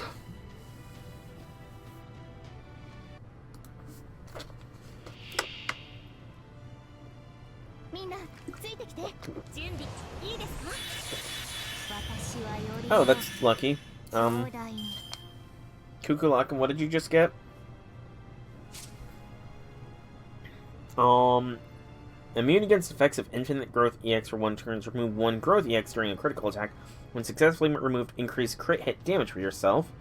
Increase damage against giants and crit stars every turn. Cool! That kind of solves the issues that I had.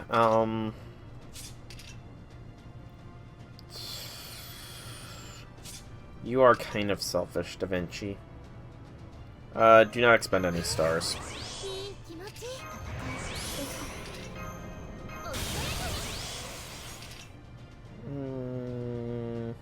Okay. Bop, bop, bop. Bust a blast!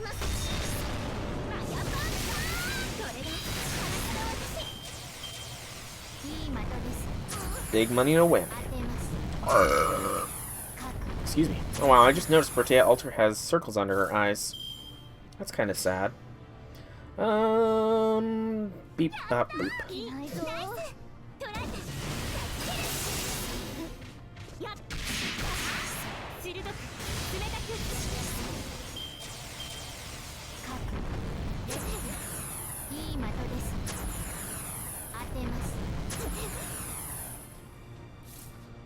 And a bop, boop. Yeah, no, let's do beep, bop, boop. There we go.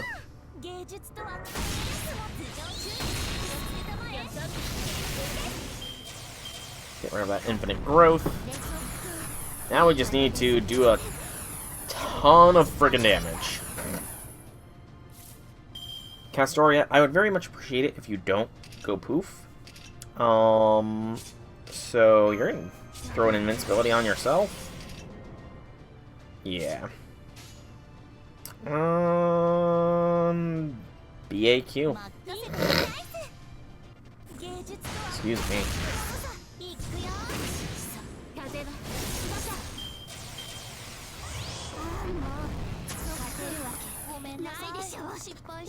We didn't get NP'd. Oh no, wait, we must have. It was just an AoE attack, so a little bit different. But now, in comes Big Sister to teach her little sister a lesson. Alright. Button press simulator.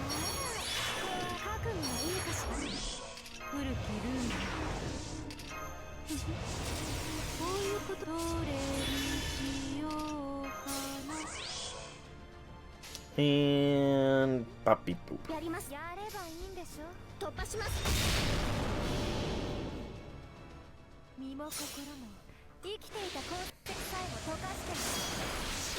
Okay, not gonna be super high damage, but it's something.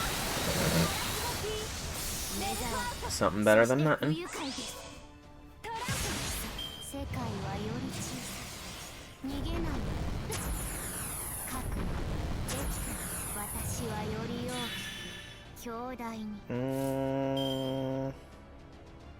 Did you just get huge growth back? Shite. That's potentially bad. Got swapped, but that's not really useful right now.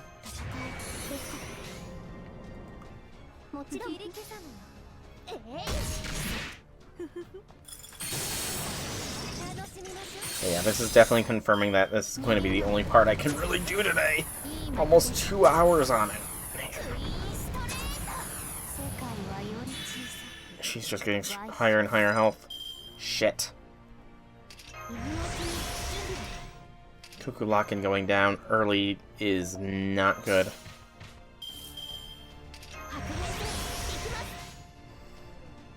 Really not good. Losing Kukulakan when I did.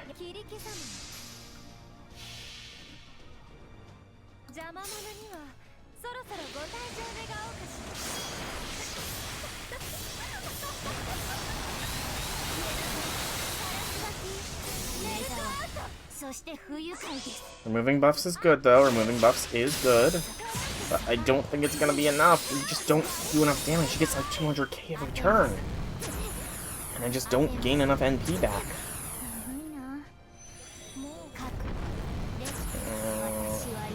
Okay, I'm gonna have to quit and restart. Because I just do not have the DPS without Kukulakan here. Damn it.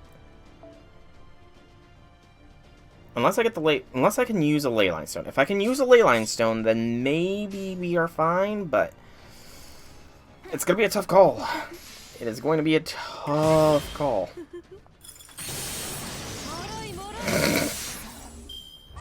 Excuse me.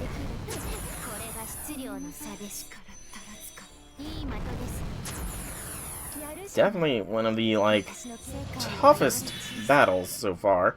Leyline Stone, yes. Brings out Kukulakan. Of course we don't get a Kukulakan attack.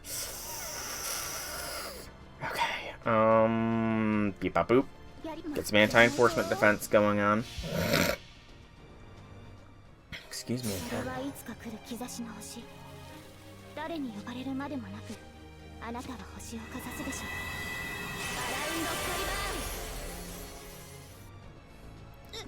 So we need 4 crits in order to counteract all of these huge growths that she has.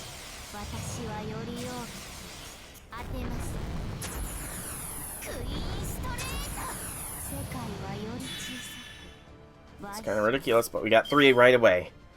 That's good.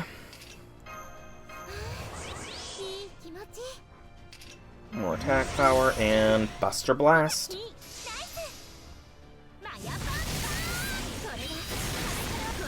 I don't like how it does not remove them outright, though. Yes, it looks like we just did a fuck ton of damage, but in actuality, we didn't do much.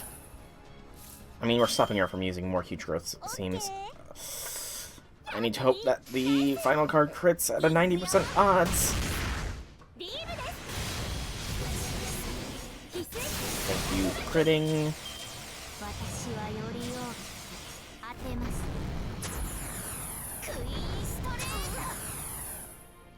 Oh, thank you. We got another BAQ. Throw an invince on her. Desperately needed invince. And then a BQB. We do not need a BAQ. We've already got pure crit chance. So just go for as much damage as possible, and we got it. That's 1 bar down. How much is the other one? Oh, we changed her. We made her nice now. Okay, that was a fight. That was a friggin' fight. Damn. Tougher than I thought it would be. What the hell kind of servant was that? Having a divine spirit up your sleeve is no fair, you coward. Huh? She's not a servant. She's Kukulakan, the god of Mictlan. So she's like the king of this entire Lostbelt? How is that fair? How'd you even get someone like that on your side?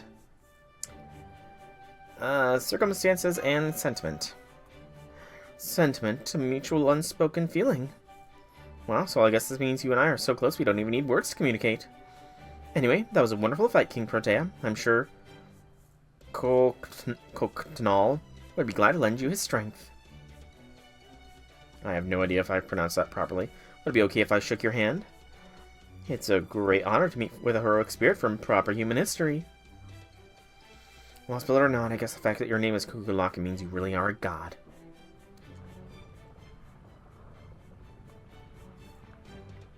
I never want to fight you again if I can help it, but here. Happy?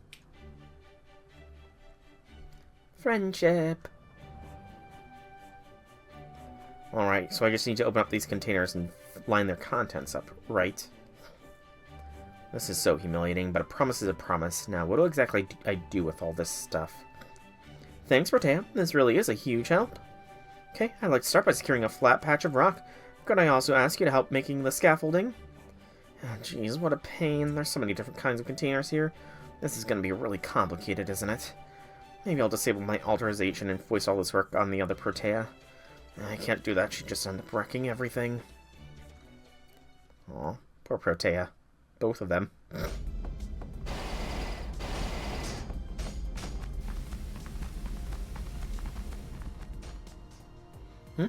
Were there some dinos here just now?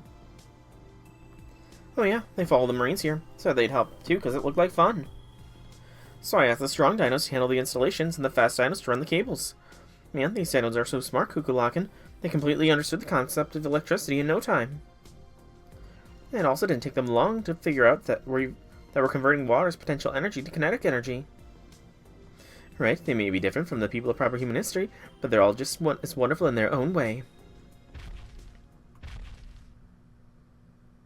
I'm exhausted. I still have plenty of energy, but all this intricate assembly work is running my mind ragged. Thanks, Protea. You did great. I would ask you to pay me back with a command spell, but I see you still don't have them back yet. If you're already cleared the second underworld, I guess you'll handle the third underworld next. I'm sure you'll need to go to lower levels eventually, even if it's just to restore your last command spell. Then again, you could always just track down the Bat Jerk and take them back more directly. I think I'd like that way better. If he ever shows his ugly face here again, I'm gonna grab him, rip out his spine, and grind him into bat jelly. Is he strong? Don't know, but my inner Cocknull is telling me things like, don't fight the Bat God, and Kemazotz is more terrifying than any god on Earth. But who knows, he didn't look like much to me. By the way, there's one more thing I wanted to ask you. Where's that loud, needy-looking, super annoying woman? You know, Olga Marie? We've been missing each other lately. I see, so she's not here. I liked how she so obviously looked down on all humans. But it was also so obvious she wasn't from this planet. This may be weird coming from me, but she's Chaldea's enemy, right? You were smart to cut ties with her. But if she still insists on tagging along, why not bring her here? I'd be willing to talk to her for you. Would you really be doing that for me? Either way, you still are Protea, aren't you? Cheeky little bastard. Really pisses me off when people act like they have everything figured out. I'm gonna tell you one more thing so you don't get the wrong idea. I'm not kidding when I say I don't care at all about him holding back against humans or preserving life. The moment an insect that doesn't know his place talks back to me, I'll squish him on the spot. So please don't talk to me like you would the other Protea. I don't want to have to wash my hands every time we talk. Good, you're finally scared. That's what I wanted to see. Alright, see you later, itty-bitty command spellless master. Make sure you can actually hold your own again by the next time I see you.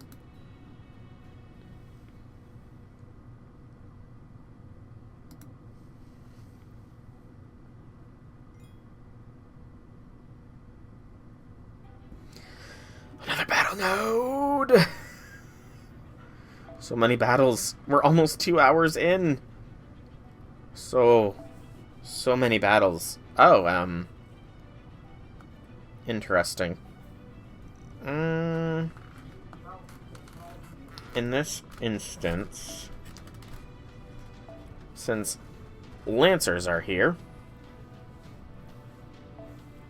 let's go Lambda. Why not? Let's go Lambda. Let's go she. Because I have no idea what we're dealing with.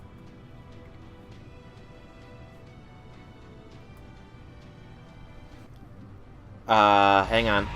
What? Wait, what? What?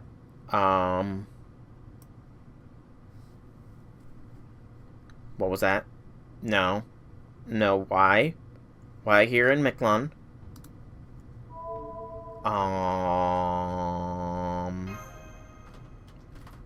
Why are they in Mictlan? Koyan, what did you do?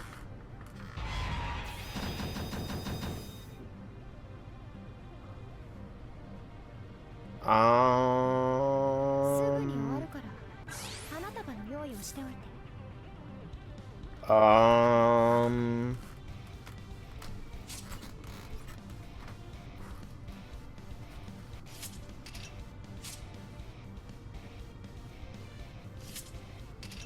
Is this the story time, perhaps?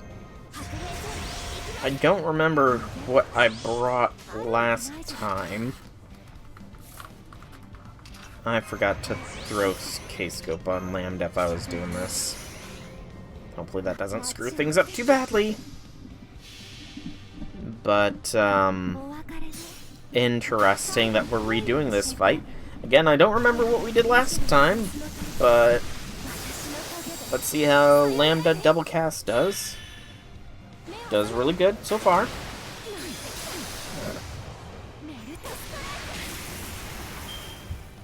I don't think I even need to put any focus on Shiron. Unless, you know, Siding Core gets invincibility. Oh, you son of a biscuit. 2 invincibilities total. In that case, deep dop doop. Lambda still has the arts buffs.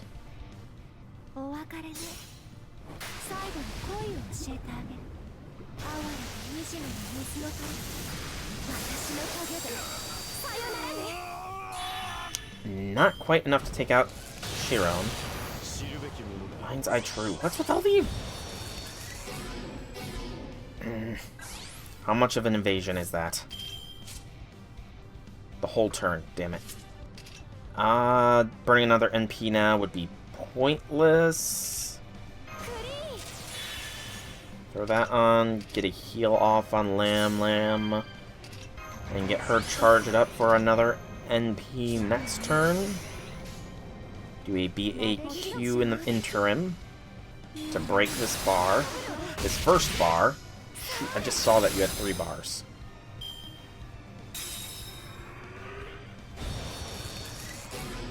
Francis Drake isn't here.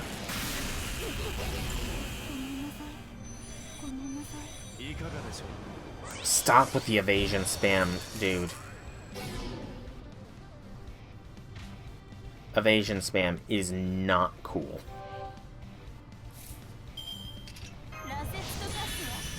It's honestly kind of annoying. Because I have no means of dealing with it. Right? Yeah, I have no means of dealing with evasion spam. Son of a biscuit. Okay, beep bop boop.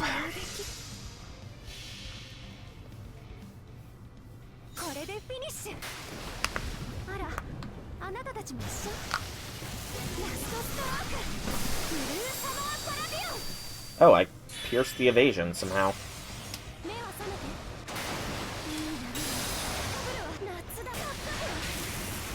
Okay.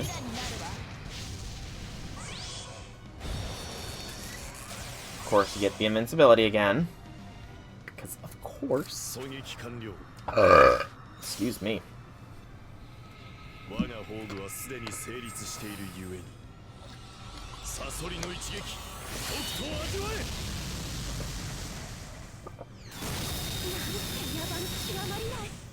Ow. Here goes my DPS. Guess I'm gonna have to use a Leyline Stone on this one as well. Because stupid frickin' Shiron. Maybe not. Maybe not.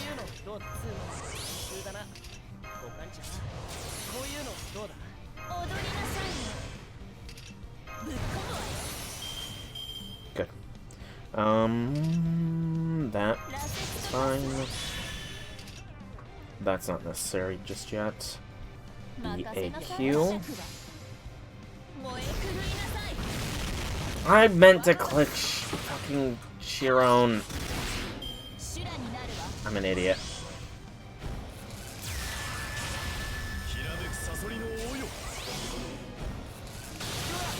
That would have been Shiron's deletion if I had been clicked properly. Get invincibility up for yourself, Shelter. BAQ.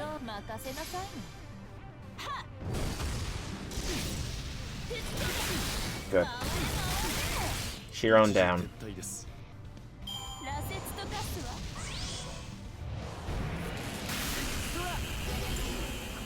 Saw that one coming.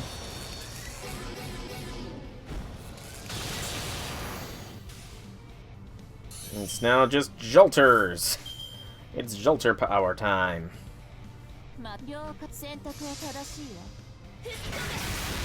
Jolter v Poseidon. As long as Poseidon here does not get a random Omni buff or Omni charge, we should be fine.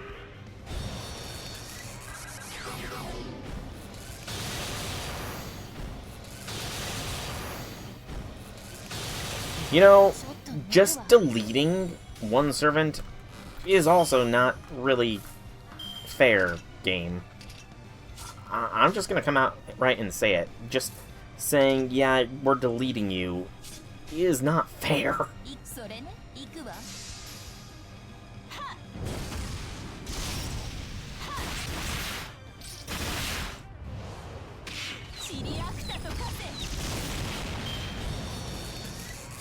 Yeah, you get your invincibility, it doesn't really matter, you've defeated.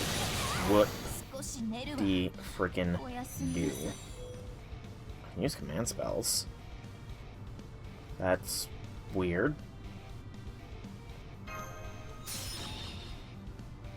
Why are we allowed to use command spells during this? I mean, there's no real point to not using them, considering we, technically speaking, do not have them. It's just kind of weird. Do... Beep, bop. Get the anti-enforcement defenses to survive Poseidon's attack.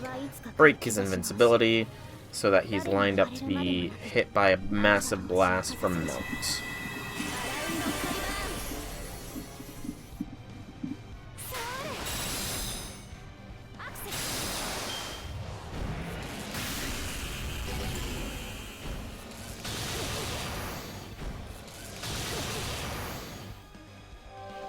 And Melt, get the buff removal resistance going for yourself as well.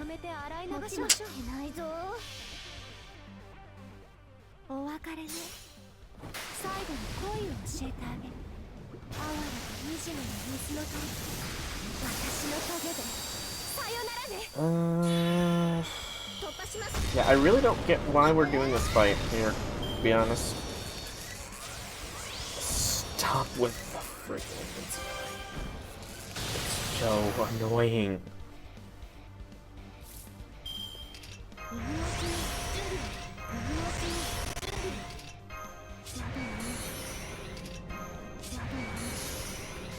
Bop boop.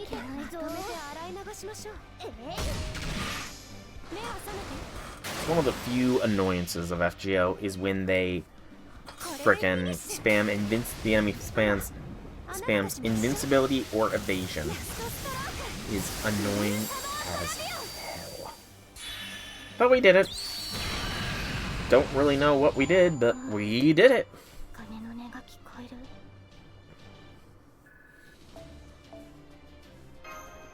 Cool. Do we get some context now?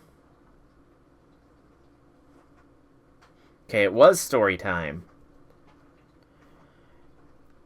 And that's our story from Atlantis.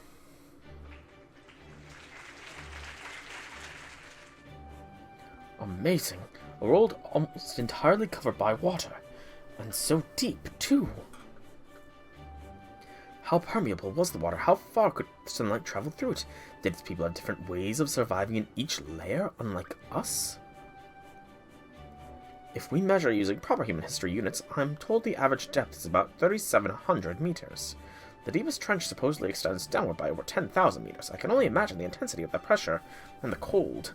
Would aquatic dinos be able to survive there? A way that's probably too deep for them to get any sunlight. And I suppose no dinos could get by in a world without the sun's blessings. I see, so Artemis was shot down. I really was hoping for an epic land battle. Still, this Orion guy sounds amazing. Satellite or not, I still can't believe he shot down a celestial body. I bet he's a gallant stoic archer with shining eyes. And a fully mechanical body that looks perfect in moonlight. Hey, why this Poseidon guy keep calling for someone who wasn't even there? The immediate danger at the time had to be you, right, big bro soul? So why didn't he shout out your name instead, like when you were passing or shooting a coke ball? You're such a child, bro. Can't you tell? It's all about love. Anyway, I want to talk about Hephaestus. Imagine a machine that built other machines. Oh, and the machine was even bald. Since Hephaestus isn't here to defend himself, I feel I should tell you that machines probably don't go bald. Something about that Timmy guy bothers me, though. I can't really tell. Do you know why, bro? Probably because he was a child just like you. There were things that mattered to him. It just took him too long to realize how important they were. I'm glad to see the dinos are enjoying our stories of Atlantis, too. At first I thought telling them about the other Lostbelts would be a bad idea, but... It's alright, Mash. This is what the King of Dinosaurs was. This was what the King of Dinosaurs, and above all, we, ourselves, wanted.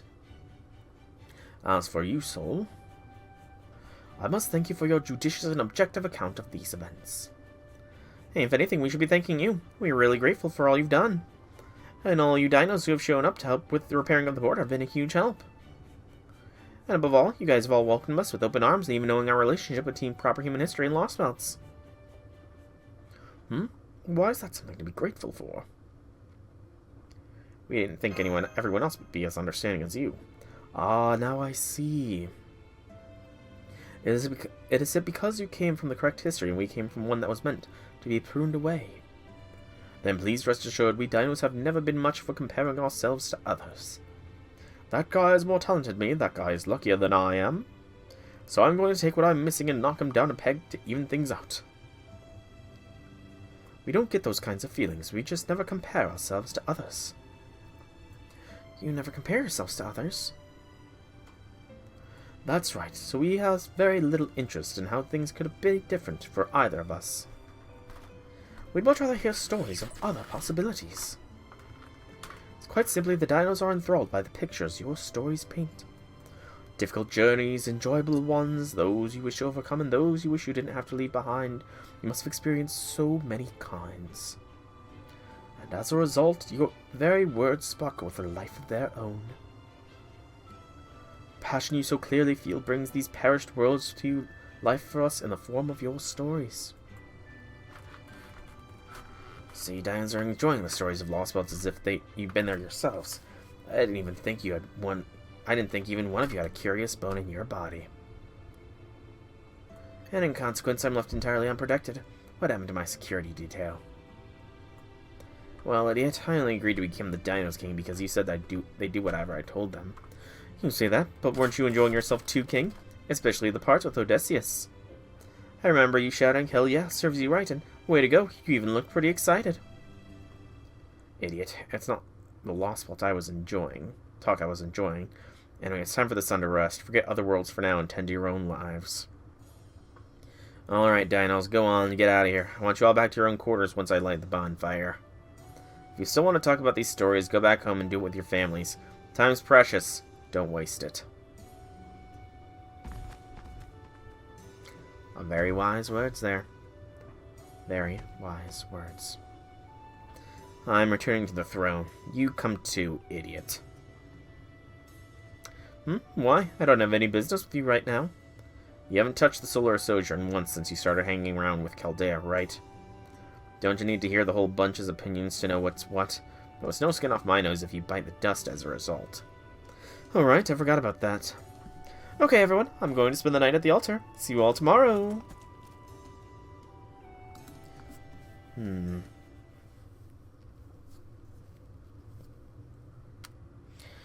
Looks like it's just us here now. Alright, I've got some good news for you two. Both the Stormborders Command Room and Cadix Room have been fixed up. So if you want, you can spend your nights on the border from now on. What do you want to do? I think I'd like to keep staying at Tepeo's house while we're in the city, if it's okay. It's a lot cooler at night. Yeah, someone can have dinner with Uncle Marie.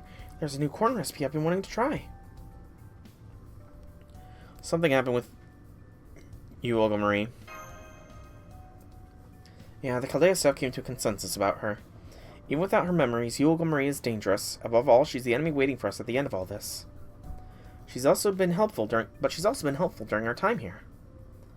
And so with that in mind, none of the staff voted to turn her help away. Yay? Having said that, more than half are against her coming onto the storm border, myself included. If we could negotiate peace with the foreign god, that would be for the best possible solution. And yes, as she is now, that's a very real possibility, although, admittedly, a slim one. You see, once she regains her memories, it's all over.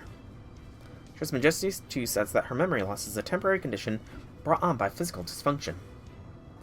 Once she makes a full physical recovery, her memories will return, meaning she'll once more be an enemy of humanity. When that happens, we won't be able to avoid a fight. As we are now, we have no chance against the foreign god, even weakened as she is. For the moment, all we can do is finish repairing the ship before she regains her memories and power, and make sure we have all of our ducks in a row. After that, we'll have to make a choice. Do we trust her or not? Do we take initiative or not? You're meaning, do we strike first or not? Even with the storm border fully repaired, we still wouldn't stand a chance against a fully powered foreign god. That was made pretty clear when we challenged her and lost. So if we're going to attack you, Olga Marie, the foreign god, it has to be now before she regains her memories. I understand the thinking, but actually doing that would be terrible. Attacking an enemy is one thing, but I refuse to attack an ally who trusts us. So you're against it. Got it. What about you, Soul? Are you in favor of attacking the foreign god while we have the chance? Probably not. You know, if I had a sword way back then, it probably wouldn't have turned out too well. So that's relief to hear. Now I'm sure things will work out. Even once you two learned we might be able to win if we launched a preemptive attack, you still refused. You chose emotion over cold logic, and that makes all the difference. For better or worse, humans are reciprocal creatures. If we are treated in a cold and calculating manner, we respond in turn. The same is true for kindness and trust. That means there's an excellent chance your feelings here will lead us to the results we want. Namely, a chance that she will be our friend when she regains her memories. A chance she'll remain who she is now. That she'll want to remain who she is now, even if she returns to who she was. I think that would be the best possible outcome, too. I mean, she looks like she's really enjoying herself now. Even Kadek said so. As much as mass changes shocks me, the changes in her have been the biggest surprise. I don't know what kind of connections she has to the original Olga Marie, but I guess she's a lot more playfully at heart than I realized. Trismegistus II may be great at predicting results, but has no understanding of nuanced feelings like these. So even Kadek agrees. Yep, so with all that in mind, I would like you to keep the relationship you have with you, Olga Marie, going. I'd still rather she not come aboard the ship, but if you insist, I'm willing to reconsider. The other staff had some pretty legitimate concerns too, but if push comes to shove, I think we can manage compromise. I know we can't go too far from the border, but I'd like you to continue staying here in Chichen Itza. Just make sure you're on time for the morning briefing tomorrow. We've been putting it off for a while now, but starting tomorrow we're resuming our original mission plan, conquering this Lostbelt and finding ORT. So keep your wits about you. Keep our wits about us. Wits.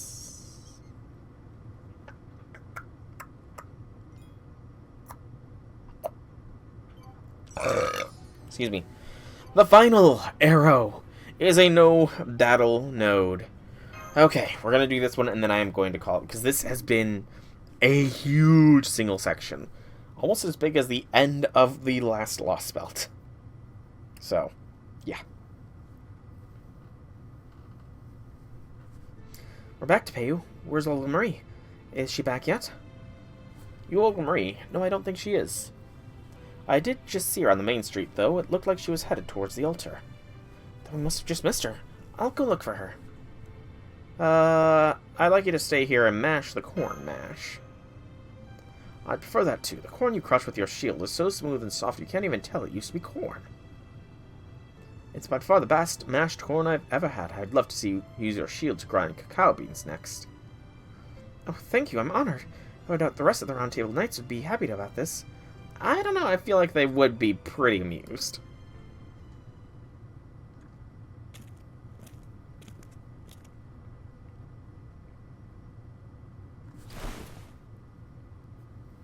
You, Olga Marie. What? I wasn't hiding to avoid an awkward situation or anything. I just felt like a little detour. You know how it is. Sometimes you take a few odd turns when you're flying around. I wouldn't know. I can't fly. Right, I can't, can you? I guess humans and dinos have that in common.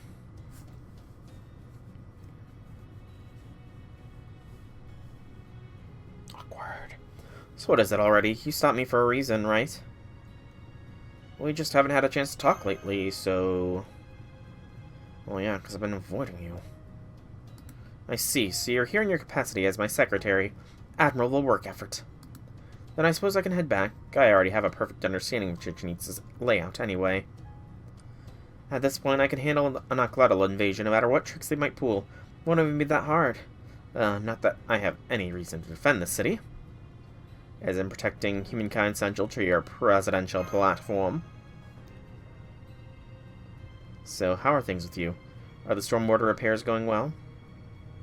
I've noticed a lot of dinos coming and going. Looks like they're enjoying learning about technology from proper human history. You guys are good at making friends, aren't you? You did the same with me. We actually have a meeting at the command room first thing tomorrow. Oh, you mean the bridge of your ship I visited before? So you managed to restore power. I'd rather not see that Gordolf guy's face again, but I'd love to see that place up and running. You said tomorrow morning, right? What kind of mission are you guys going to be resuming? Not a clue.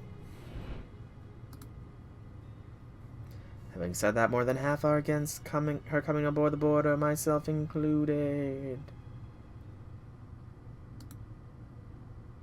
Soul? Okay, I have to ask, is it okay if I come along too? Of course. She knows we're lying. But hopefully the fact that we said of course and lied to her builds some rapport. Forget it. I changed my mind. I don't care about your ship anyway. Besides, unlike you, I don't need a vehicle to fly, and I only promise to accompany you until you're one I've used Chaldea anyway. Go back without me. I still want to spend some more time looking around the city. But save me some cornbread. I really like it. I'm sorry. I don't know what it is you're apologizing for. But if there's something weighing on your mind, maybe asking about it will help. So is there anything you want to ask me? Not right now. I see. Good. Honestly, I don't think I could have answered you. Oh, and if you see Wakchan, never mind. Just forget it. Anyway, you have an early morning tomorrow, right? Go on then. Shut down for the day and enjoy those dream things or whatever. So, good night. Kinda sad. We're losing our bond with you, Olga Marie. Kind of sad, but that is finally Section 11 done. It just took 2.5 hours. Even if it is just a fragment, I can't keep going. I really can't keep going, so I'm going to call this episode of FGO here. We will continue this tomorrow. We will at least do the literary fragment there, and maybe more, who knows, kind of depends how long the next arrow is. But tomorrow at 1 p.m. Eastern Standard Time, it's going to be a bit of an earlier stream, where we will be resuming LB7. For now, though, I've been Solrak Dragon. I hope you've all enjoyed today's stream. If you have, leave me some feedback in whichever way you so see fit. If you want to check out more by me, be sure to check out my channel here on Twitch or YouTube. Same name, same games, there's plenty of content for all to enjoy. And if you're watching this on YouTube, be sure to tune in tomorrow to watch the next episode, because that is when it will be published. But once again, thank you so much for coming out. Hope you enjoyed. Have a fantastic evening, everybody.